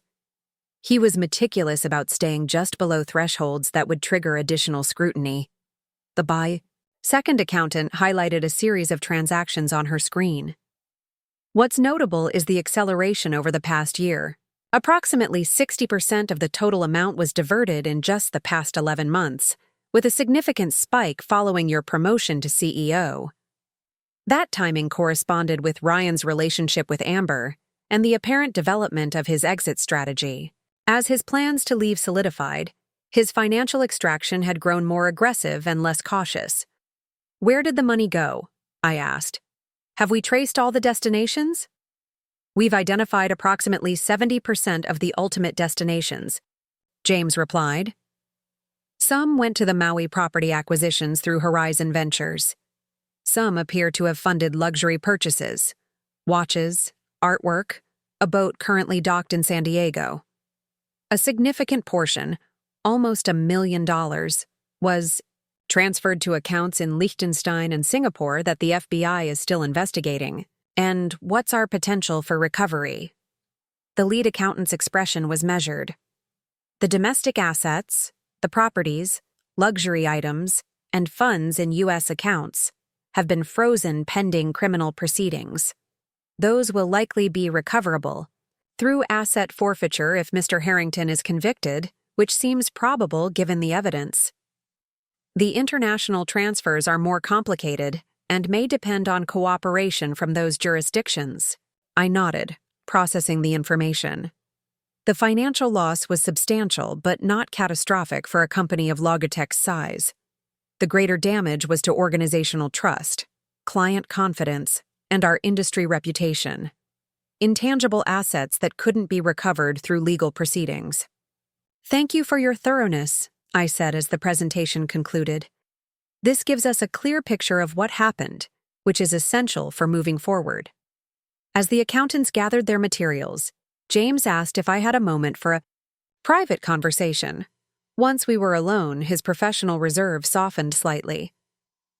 Olivia, there's a personal financial matter we should discuss, he began carefully. When we froze the joint accounts during the initial discovery, we also implemented protective monitoring on your personal accounts. In reviewing those records, we identified something concerning. He slid a folder across the table. Inside was documentation of a life insurance policy Ryan had taken out 18 months ago, a $5 million policy on my life, with himself as the sole beneficiary. This isn't unusual in itself, James continued. Many couples have mutual insurance policies. What raised flags for us was the timing of the policy being quadrupled 6 months ago, combined with some unusual inquiries Ryan made about the claim verification process. The implication was clear, but so disturbing I hesitated to voice it. You think he might have eventually... We don't know his intentions, James said carefully. But given everything else that's come to light, we felt you should be aware. The FBI has been notified, and they're incorporating this into their broader investigation. I sat with this new, Information, trying to assimilate it into the already shocking pattern of Ryan's deception. Had his plans potentially included not just abandoning me but something far more sinister? It seemed incredible, and yet nothing about Ryan's revealed character now seemed beyond possibility. "I've taken the liberty of arranging enhanced security protocols for you," James added. "Not to alarm you, but to ensure every precaution is in place." "Thank you," I said, finding my voice again. At this point, I assume the worst and hope to be proven wrong. After the meeting at the bank, I headed directly to Logitech for the afternoon executive session. In the 2 weeks since assuming leadership, I had implemented a new management structure that emphasized transparency and distributed authority rather than the centralized control Ryan had maintained. The executive conference room had been redesigned, literally and figuratively. The imposing table that had reinforced hierarchical dynamics was replaced with a more collaborative arrangement. The walls now featured digital displays showing real-time company metrics, client satisfaction scores, and project statuses, a visual commitment to transparency. "Good afternoon, everyone," I greeted the leadership team as I entered. "Before we begin our regular agenda, I want to share an update on the financial investigation." I summarized the findings from the morning's meeting, being direct about the extent of the fraud, while focusing primarily on the protections now being implemented to prevent any recurrence. Moving forward, we're implementing quarterly independent audits, expanded financial oversight through a new board committee, and enhanced approval protocols for expenditures above certain thresholds. Diane has developed a comprehensive reform package that balances necessary controls with operational efficiency. Jessica Torres, who had proven herself surprisingly valuable during the crisis despite her complicated history with Ryan, raised a hand. "What are we telling clients about the financial situation? Several have asked me directly about the company's stability." "Complete transparency," I replied without hesitation. "We acknowledge the fraud, detail the specific protections now in place, and demonstrate our financial strength despite the losses. Most importantly, we show them how their projects and services remain fully supported throughout this transition." Thomas Rivera, who had been working nearly around the clock since the crisis began, provided an update on the security situation. "We've successfully isolated and neutralized all known backdoors in our systems. The new authentication protocols have been fully implemented, and we've conducted penetration testing to verify our defenses." He displayed a security dashboard on the main screen. "We're also tracking a significant decrease in external breach attempts. For the first week after Ryan's arrest, we were seeing coordinated attacks from multiple international sources. That's dropped by approximately 70% in the past 3 days." "Any theory on why?" I asked. "Our security consultants believe whoever Ryan was working with has likely abandoned this particular operation now that it's been exposed. They're cutting losses and moving on to other targets." This aligned with the FBI's assessment. They had indicated that the broader criminal network Ryan appeared to be connected with typically operated through multiple parallel vectors. When one was compromised, they simply redirected resources elsewhere rather than persisting with a burned asset. As the meeting progressed through updates on client retention, project timelines, and the new security product offering, I found myself increasingly confident in the team's capabilities and commitment. The initial shock and division following Ryan's removal had evolved into a unified determination to rebuild Logitech stronger than before. After the executive session, I had a scheduled video call with the FBI task force that was coordinating the various aspects of the investigation. Special Agent Lauren Chen led the briefing from the Seattle field office. "We've made significant progress mapping Mr. Harrington's connections," she reported. "The external drives recovered from your home contained communications with individuals we've previously identified as part of a technology theft network with ties to both corporate competitors and foreign interests." She shared a diagram showing Ryan's position within a complex organizational structure. "Based on the evidence, Mr. Harrington appears to have been recruited approximately 4 years ago, initially as a source of competitive intelligence on the logistics software industry. 4 years, I repeated, the timeline sinking in. That predates many of his significant leadership decisions at Logitech. Exactly, Agent Chen confirmed. We're now reassessing previous strategic shifts, client acquisitions, and technology development paths to identify potential external influence. The implications were staggering. Has Logitech's entire recent trajectory been subtly manipulated to serve these outside interests? How many business decisions that I had attributed to Ryan's vision had actually been directed by this hidden network? What? About Amber? I asked. Was she part of this network, or simply a convenient accomplice in Ryan's exit strategy? Amber Levinson appears to have been unaware of the broader criminal connections, Agent Chen replied. We've interviewed her extensively, and while she acknowledges participating in the plan to relocate to Maui using diverted funds, she maintains she believed these were legitimate business proceeds that Ryan was entitled to as CEO. And you believe her? Her story is consistent with the evidence we've uncovered.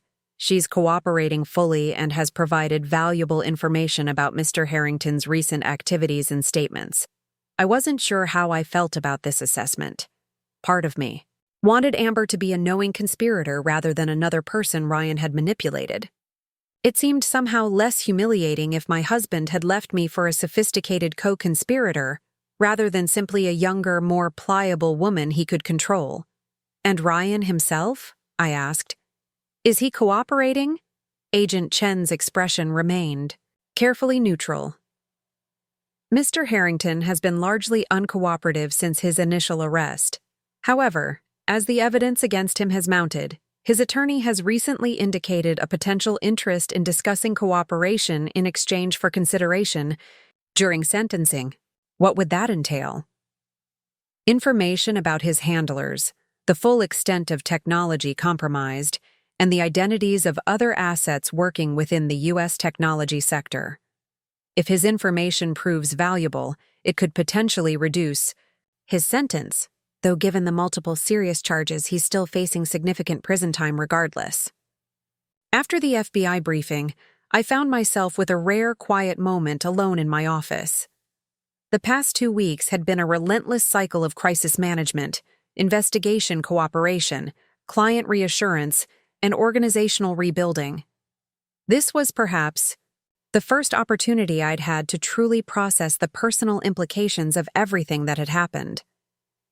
My marriage was over, not just ending, but revealed as fundamentally fraudulent in ways I was still struggling to comprehend.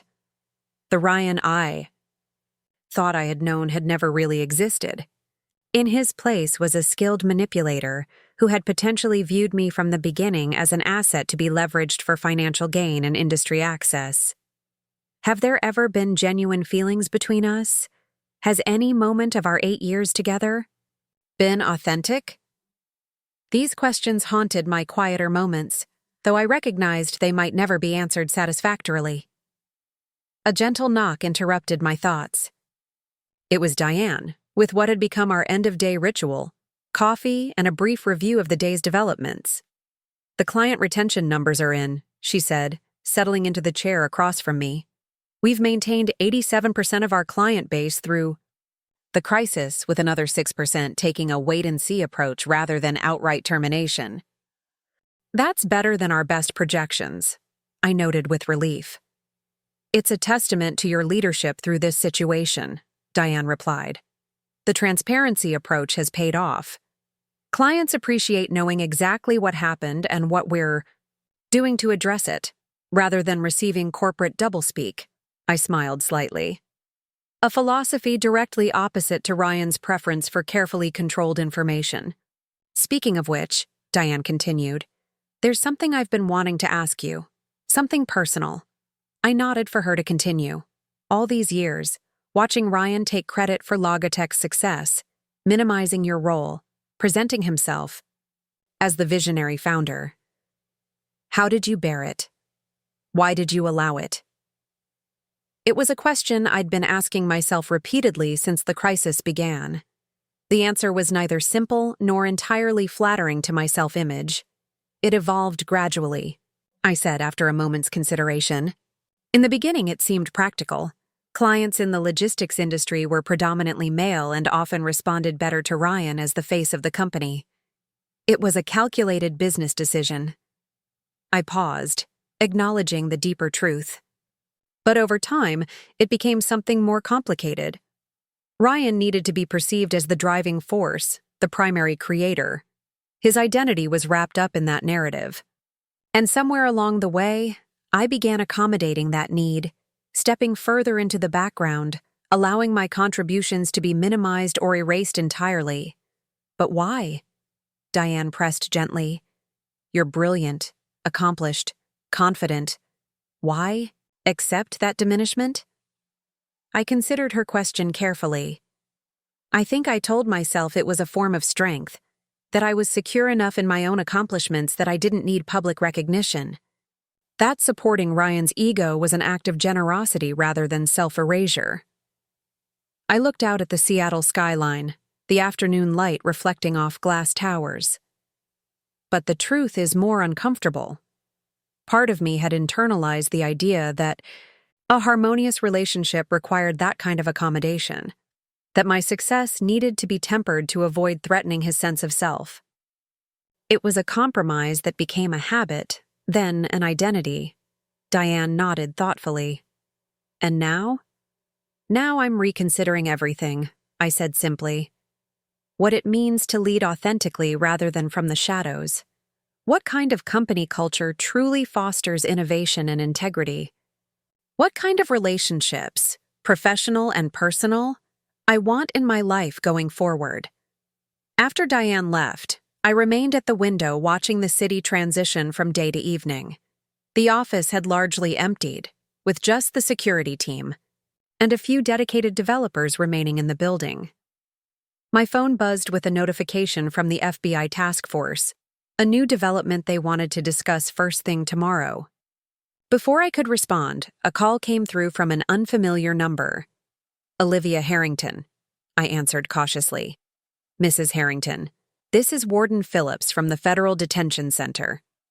The formal tone sent a chill through me immediately. I'm calling to inform you that there was an incident involving your husband, Ryan Harrington, approximately 1 hour ago. What kind of incident? I asked, my voice steady despite the sudden acceleration of my heartbeat. Mr. Harrington was found unresponsive in his cell. Medical staff attempted resuscitation but were unsuccessful. I regret to inform you that he was pronounced dead at 5:42 p.m.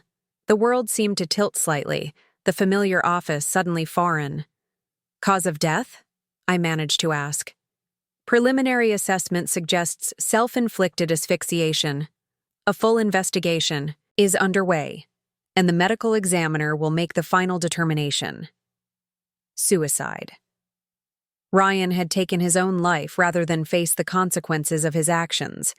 The public exposure of his crimes, the dismantling of his carefully constructed false identity. I understand this is shocking news, the warden continued when I didn't immediately respond.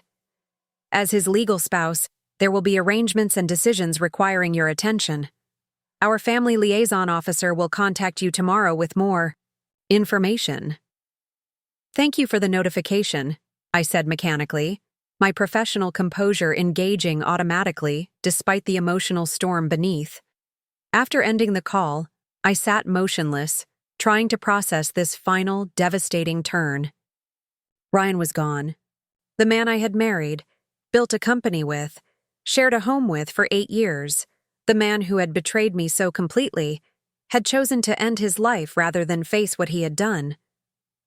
I felt a complex wave of emotions: shock, grief, anger, confusion, and beneath it all, a profound sense of unresolved loss. Not just the loss of Ryan himself, but the loss of any possibility of answers, of understanding, of some final moment of truth between us. My phone began buzzing with notifications as the news spread. The FBI task force, James Whitfield, the executive team. Everyone would have questions, need direction, require decisions. The professional demands would not pause for personal processing. Taking a deep breath, I gathered myself and began returning calls, issuing instructions, managing this new dimension of the crisis with the same methodical focus I had applied throughout. There would be time later for the personal reckoning, for understanding what Ryan's death meant for my own journey forward. As night fell over Seattle, I remained at Logitech, coordinating the company's response to this development while simultaneously working with authorities on the immediate practical matters resulting from Ryan's death. It was well past midnight when Mike Donovan finally insisted on escorting me back to my secured apartment. "You need rest," he said simply. "Tomorrow will bring its own challenges." In the quiet of my apartment, the professional armor finally lowered. I stood at the window overlooking the dark waters of Elliott Bay, tears flowing freely for the first time since this ordeal began. I cried not just for the husband I had lost, both to betrayal and now to death, but for the woman I had been, the relationship I had believed in, and the future I had once imagined. Yet even in this moment of profound grief, I recognized something important emerging from the ashes of my former life. The crisis had forced me to reclaim aspects of myself that had been subordinated for years: my leadership abilities, my strategic vision, my unapologetic competence. The price had been devastating, the journey far from complete. But as I finally prepared for a few hours of rest before facing tomorrow's challenges, I understood that while Ryan's story had ended, mine was entering a new chapter, one written entirely in my own voice, without compromise or diminishment. The fly woman who had been introduced simply as Ryan's wife at company functions, whose professional accomplishments had been minimized or erased, whose financial acumen had built a company she wasn't publicly associated with. That woman was gone. In her place stood someone reclaiming her full identity, her rightful position, and her authentic voice. Whatever lay ahead, for Logitech, for the ongoing investigations, and for my own personal rebuilding, I would face it not from the shadows, but from the center of my own story. The morning after Ryan's death, I woke before dawn to the relentless ping of notifications. News outlets were running with the story. Disgraced tech CEO dies in federal custody. Corporate fraud suspect Ryan Harrington found dead. Logitech founder's shocking end. Each headline used a different descriptor for Ryan: CEO, fraud suspect, founder, each partially true yet incomplete, just like the man himself had been. I had 3 hours before an emergency board meeting to address this development. 3 hours to gather myself, assess the immediate implications, and formulate a path forward for both the company and myself personally. Standing in the shower, letting the hot water cascade over me, I allowed myself 10 minutes of unrestrained grief. Not for the man Ryan had revealed himself to be in the end, but for the relationship I had believed in, for the shared dreams that had never been real, for the years invested in a partnership that had been fundamentally dishonest from its inception. 10 minutes. Then I shut off the water, dried myself briskly, and stepped back into the role of interim CEO, majority owner, and public face of a company in crisis. My first call was to Meredith Sawyer. "We need to address Ryan's death strategically," I told her. "The public statement, the internal communications, the implications for the ongoing investigations. I've drafted preliminary language for your review," she replied, ever efficient. "From a legal perspective, his death significantly alters the landscape. The criminal proceedings obviously terminate, but the civil actions and asset recovery efforts will continue against his estate. And the broader investigation into his network? Ongoing, according to my FBI contacts. Ryan's death may complicate certain aspects, but they've gathered substantial independent evidence. If anything, some of his associates may become more vulnerable, now that he can't potentially testify against them." My next call was to the Logitech executive team, arranging an emergency meeting before the board session. Complete transparency, I instructed them. We acknowledge Ryan's death, express appropriate condolences, but maintain focus on the company's stability and future.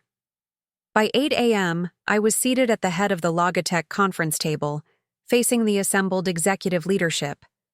Their expressions ranged from shock to grim resignation, each processing this latest development through their own relationship with Ryan and their personal investment in the company's survival. Ryan's death changes our immediate communications. Strategy but not our fundamental direction, I began. We'll issue a brief, factual statement acknowledging his passing and expressing condolences. We'll then pivot immediately to reinforcing our commitment to business continuity, client service, and organizational integrity. Jessica Torres raised a hand. The media will be relentless. They'll want comments from executives who worked closely with Ryan, personal anecdotes, emotional reactions. How do we handle those requests? No individual interviews at this stage, I decided. All media inquiries funnel through our corporate communications team with approved messaging only. This isn't about controlling the narrative. It's about ensuring we speak with a unified, measured voice during an emotionally charged situation. Thomas added a practical perspective. Ryan's death will trigger questions about intellectual leadership and innovation direction. Many clients and industry analysts viewed him as the technical visionary behind our platform. It was a valid concern. Despite the revelations about Ryan's criminal activities, his technical contributions to Logitech had been genuine and significant. His ability to anticipate industry trends and client needs had been a key factor in the company's growth. We'll need to demonstrate continuity of innovation, I acknowledged.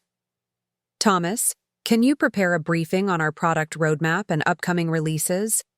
We need to show that Logitech's vision extends beyond any individual, even its former CEO. The meeting continued with tactical planning for the day ahead, client communications, employee support resources, security protocols. Throughout the discussion, I noted a subtle but significant shift in the team dynamics. The initial resistance to my leadership had largely dissolved, replaced by collaborative problem-solving and a shared determination to navigate this latest challenge.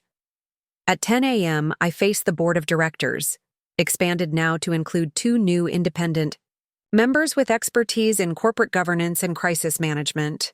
My presentation was direct and comprehensive, addressing both the immediate implications of Ryan's death and the longer-term considerations for company stability. The investigation into financial improprieties will continue, I explained, though with a shifted focus toward asset recovery rather than criminal prosecution. The FBI's broader investigation into industrial espionage connections remains active and may eventually provide additional clarity about potential compromise of our intellectual property. Marcus Bailey, our most experienced board member, leaned forward. What's your assessment of client stability given this news? We anticipate intense but brief media attention that will unsettle some clients, I replied honestly. However, the comprehensive transparency and security protocols we've implemented over the past 2 weeks have built considerable goodwill. Our account teams are reaching out proactively to all major clients today with appropriate messaging. After addressing the business implications, I turned to a more personal matter. As Ryan's widow, I will have certain legal responsibilities regarding his estate. To avoid any appearance of conflict of interest, I've recused myself from all company decisions regarding civil claims against the estate or asset recovery efforts. The newly formed audit committee will oversee those matters independently. The board expressed appreciation for this ethical firewall and unanimously approved the crisis management approach I'd outlined. As the meeting concluded, Sophia Chen, one of our investor board members, asked to speak with me privately.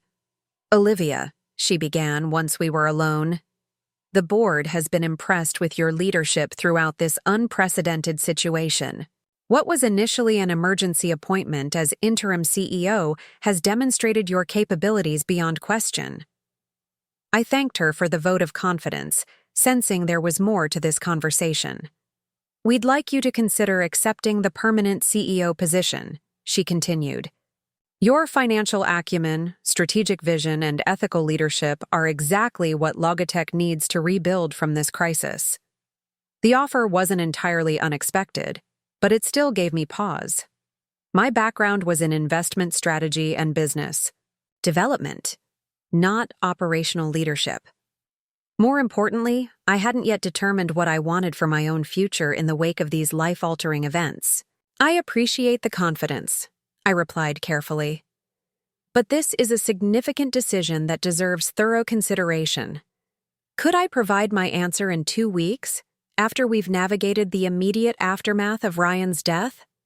Sophia agreed readily, and I turned my attention to the next crucial task, addressing the entire Logitech staff. At noon, employees gathered in person and via video conference for an all-hands meeting. Standing before them, I felt the weight of collective uncertainty, grief, anger, and confusion that permeated the organization.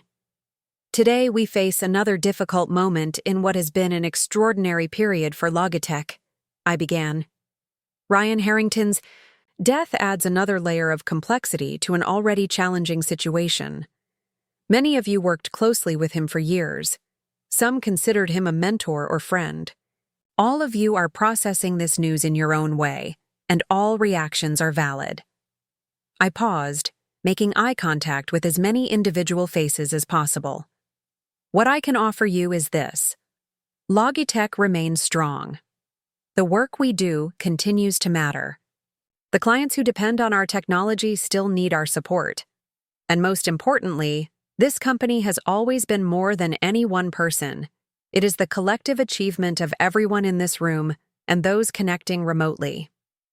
Over the next 30 minutes, I provided clear, factual information about Ryan's death, to the extent it was appropriate to share, the status of the various investigations, and the immediate business continuity plans. I acknowledged the emotional toll of the situation and outlined the support resources available to all employees. Finally, I concluded, I want to address something personal. Many of you knew me only as Ryan's wife until 2 weeks ago. You had no reason to know about my professional background or my role in founding this company. That was a choice Ryan and I made years ago for complex reasons that now seem misguided in retrospect. I took a deep breath, stepping fully into my authentic voice. But I'm not defined solely by my relationship to Ryan, neither the marriage we once had, nor the painful revelations of recent weeks. I stand before you as Olivia Harrington, an entrepreneur, investor, and business leader in my own right. I'm committed to guiding Logitech through this transition with transparency, integrity, and a clear vision for our collective future.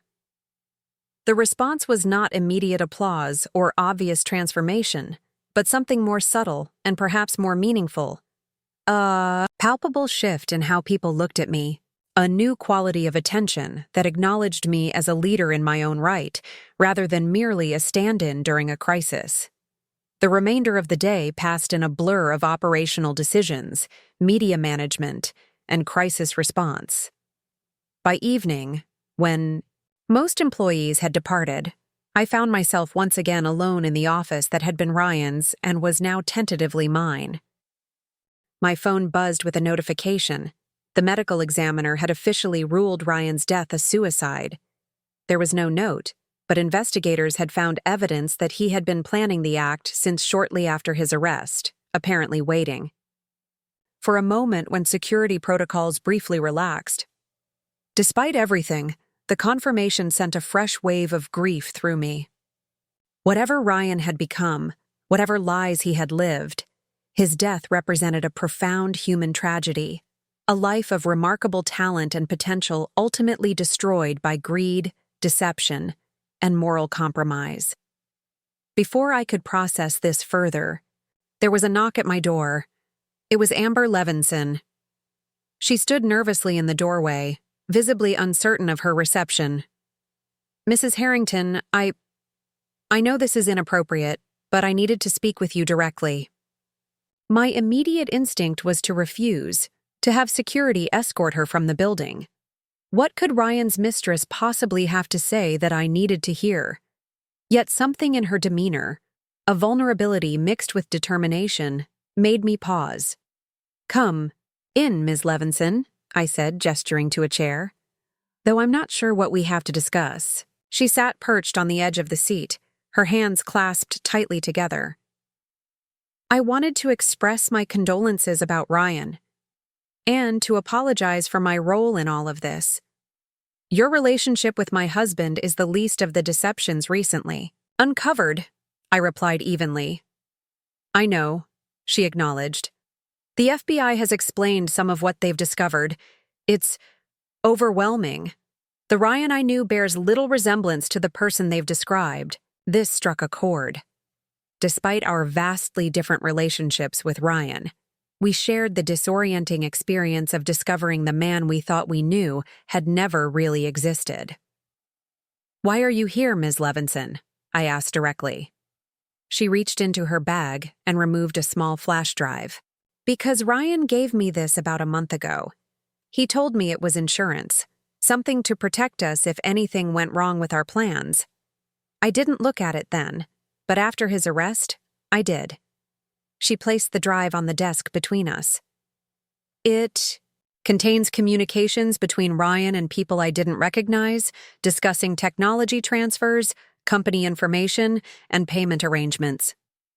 There are also records of accounts I knew nothing about. I've already provided copies to the FBI, but I thought you should have this too." I made no move to touch the drive. "Why would you share this with me specifically?"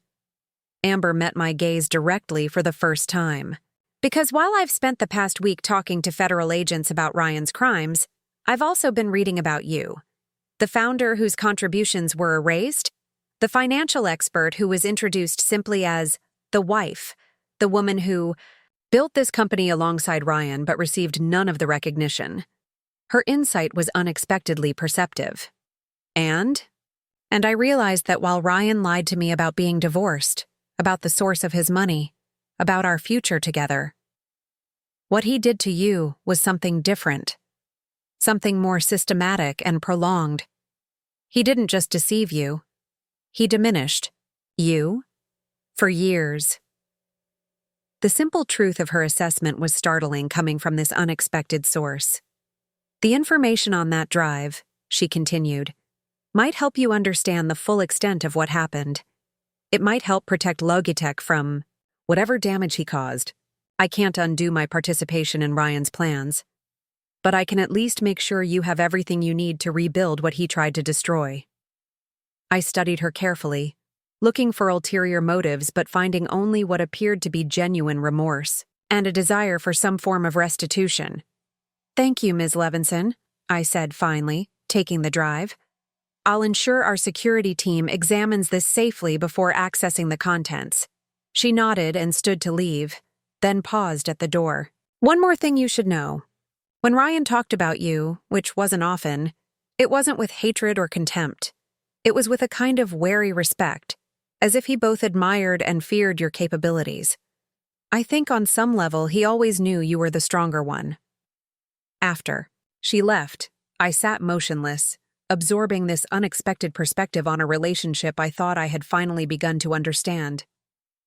The flash drive sat on my desk, another piece of the puzzle, another window into the complex deception that had shaped the past 8 years of my life.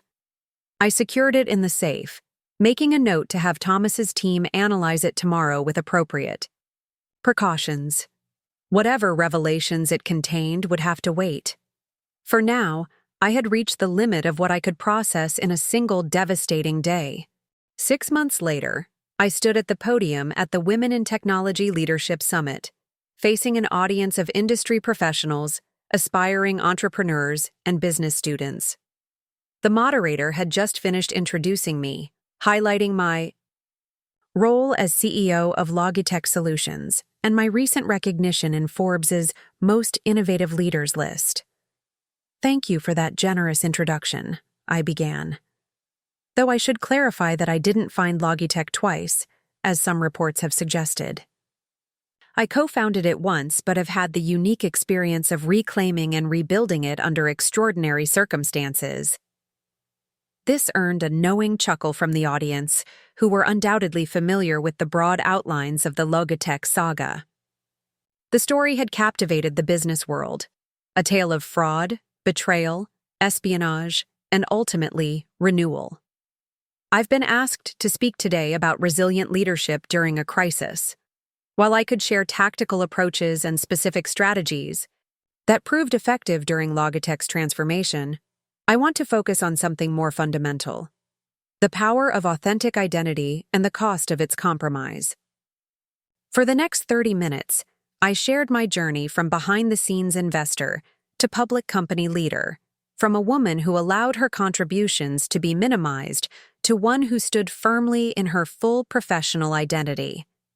I spoke candidly about the painful lessons, the organizational transformation, and the personal growth that had emerged from the crisis.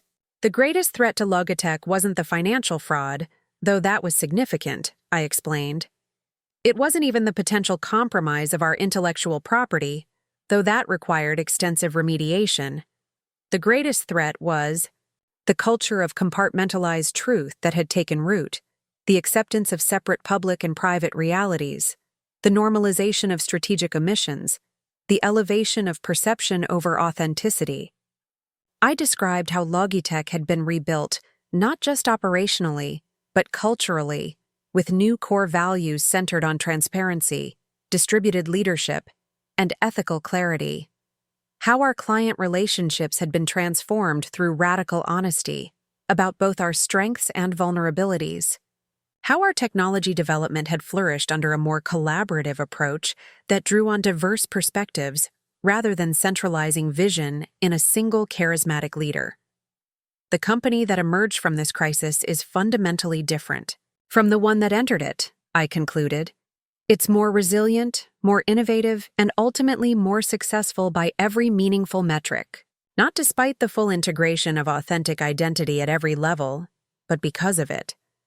The Q&A session that followed was thoughtful and probing. One young woman in the front row raised her hand with a question that cut to the heart of my personal journey. "You've spoken eloquently about organizational transformation," she began, "but I'm curious about your personal evolution. How has your understanding of yourself and your leadership changed through this experience?" It was the question I had been both anticipating and somewhat dreading. An invitation to vulnerably examine my own role in the dynamics that had led to such profound deception. "That's perhaps the most important question," I acknowledged. For years, I allowed myself to be introduced simply as Ryan's wife at company events. I accepted the erasure of my professional contributions.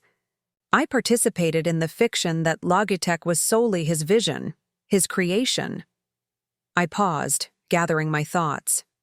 I told myself this was generosity, that I was secure enough in my own accomplishments that I didn't need public recognition, that supporting his need to be perceived as the primary creator was an act of partnership rather than self-diminishment. The audience was utterly silent, many women nodding in recognition of this familiar pattern. What I've come to understand is that, by accepting that diminished public identity, I wasn't just compromising myself. I was enabling a broader pattern of deception that eventually expanded to include financial fraud and corporate espionage. The small daily concessions of authentic identity created space for larger falsehoods to take root and flourish. I looked out at the sea of faces, many reflecting back their own versions of this struggle. My leadership now is anchored in complete integration, refusing to compartmentalize aspects of my identity, capabilities, or voice for someone else's comfort or narrative convenience. This doesn't mean being rigid or uncompromising in collaboration. It means bringing my full, authentic self to every context, rather than selectively editing my presence to fit others' expectations. After the summit concluded, as I gathered my materials to leave, a line of women formed, entrepreneurs, executives, and students wanting to share their own experiences of diminishment and reclamation. Their stories varied widely, but shared common threads of compromise, awakening, and the challenging journey toward authentic self-expression in professional contexts. One conversation particularly stood out: an accomplished neurosurgeon in her 50s who had tears in her eyes as she described decades of minimizing her research contributions to protect male colleagues' egos. "I thought it was just what women of my generation had to do," she said. "But hearing your story makes me question everything I've accepted as a necessary compromise." By the time I returned to Logitech headquarters that evening, the emotional weight of these exchanges had crystallized into a renewed sense of purpose. The company's transformation was well underway. Our client base had stabilized, our security protocols had become industry-leading, and our latest software release had received acclaim for its innovative approach to supply chain resilience. But beyond these organizational achievements, I recognized that my greatest contribution might be modeling a different way of existing as a woman in leadership, neither adopting traditionally masculine approaches nor accepting subtle diminishment, but instead bringing integrated, authentic presence to the role. In my office, I opened the small journal I had begun keeping after Ryan's death, a place to process the ongoing revelations about our marriage and his criminal activities, to track my own evolution, and to capture insights that might otherwise be lost in the daily demands of running a company in recovery. Today's entry began: "The most valuable thing I lost in the destruction of my marriage wasn't financial security, wasn't trust, wasn't even the relationship itself. It was years of fully embodying my complete identity and capabilities. The most valuable thing I've regained isn't my professional standing or public recognition, but the internal integration of all aspects of who I am, without compromise or compartmentalization." As I completed the entry, my phone buzzed with a message from James Whitfield. "Asset recovery update. Federal authorities have successfully repatriated $1.7 million from the Liechtenstein accounts. Legal team will brief you tomorrow on the distribution approach." Another piece of the complex puzzle falling into place. The financial wounds were slowly healing through persistent effort by multiple agencies. The company was stabilizing through transparent leadership and renewed client confidence, and I was rebuilding my personal life with a new awareness of what authentic relationships would require.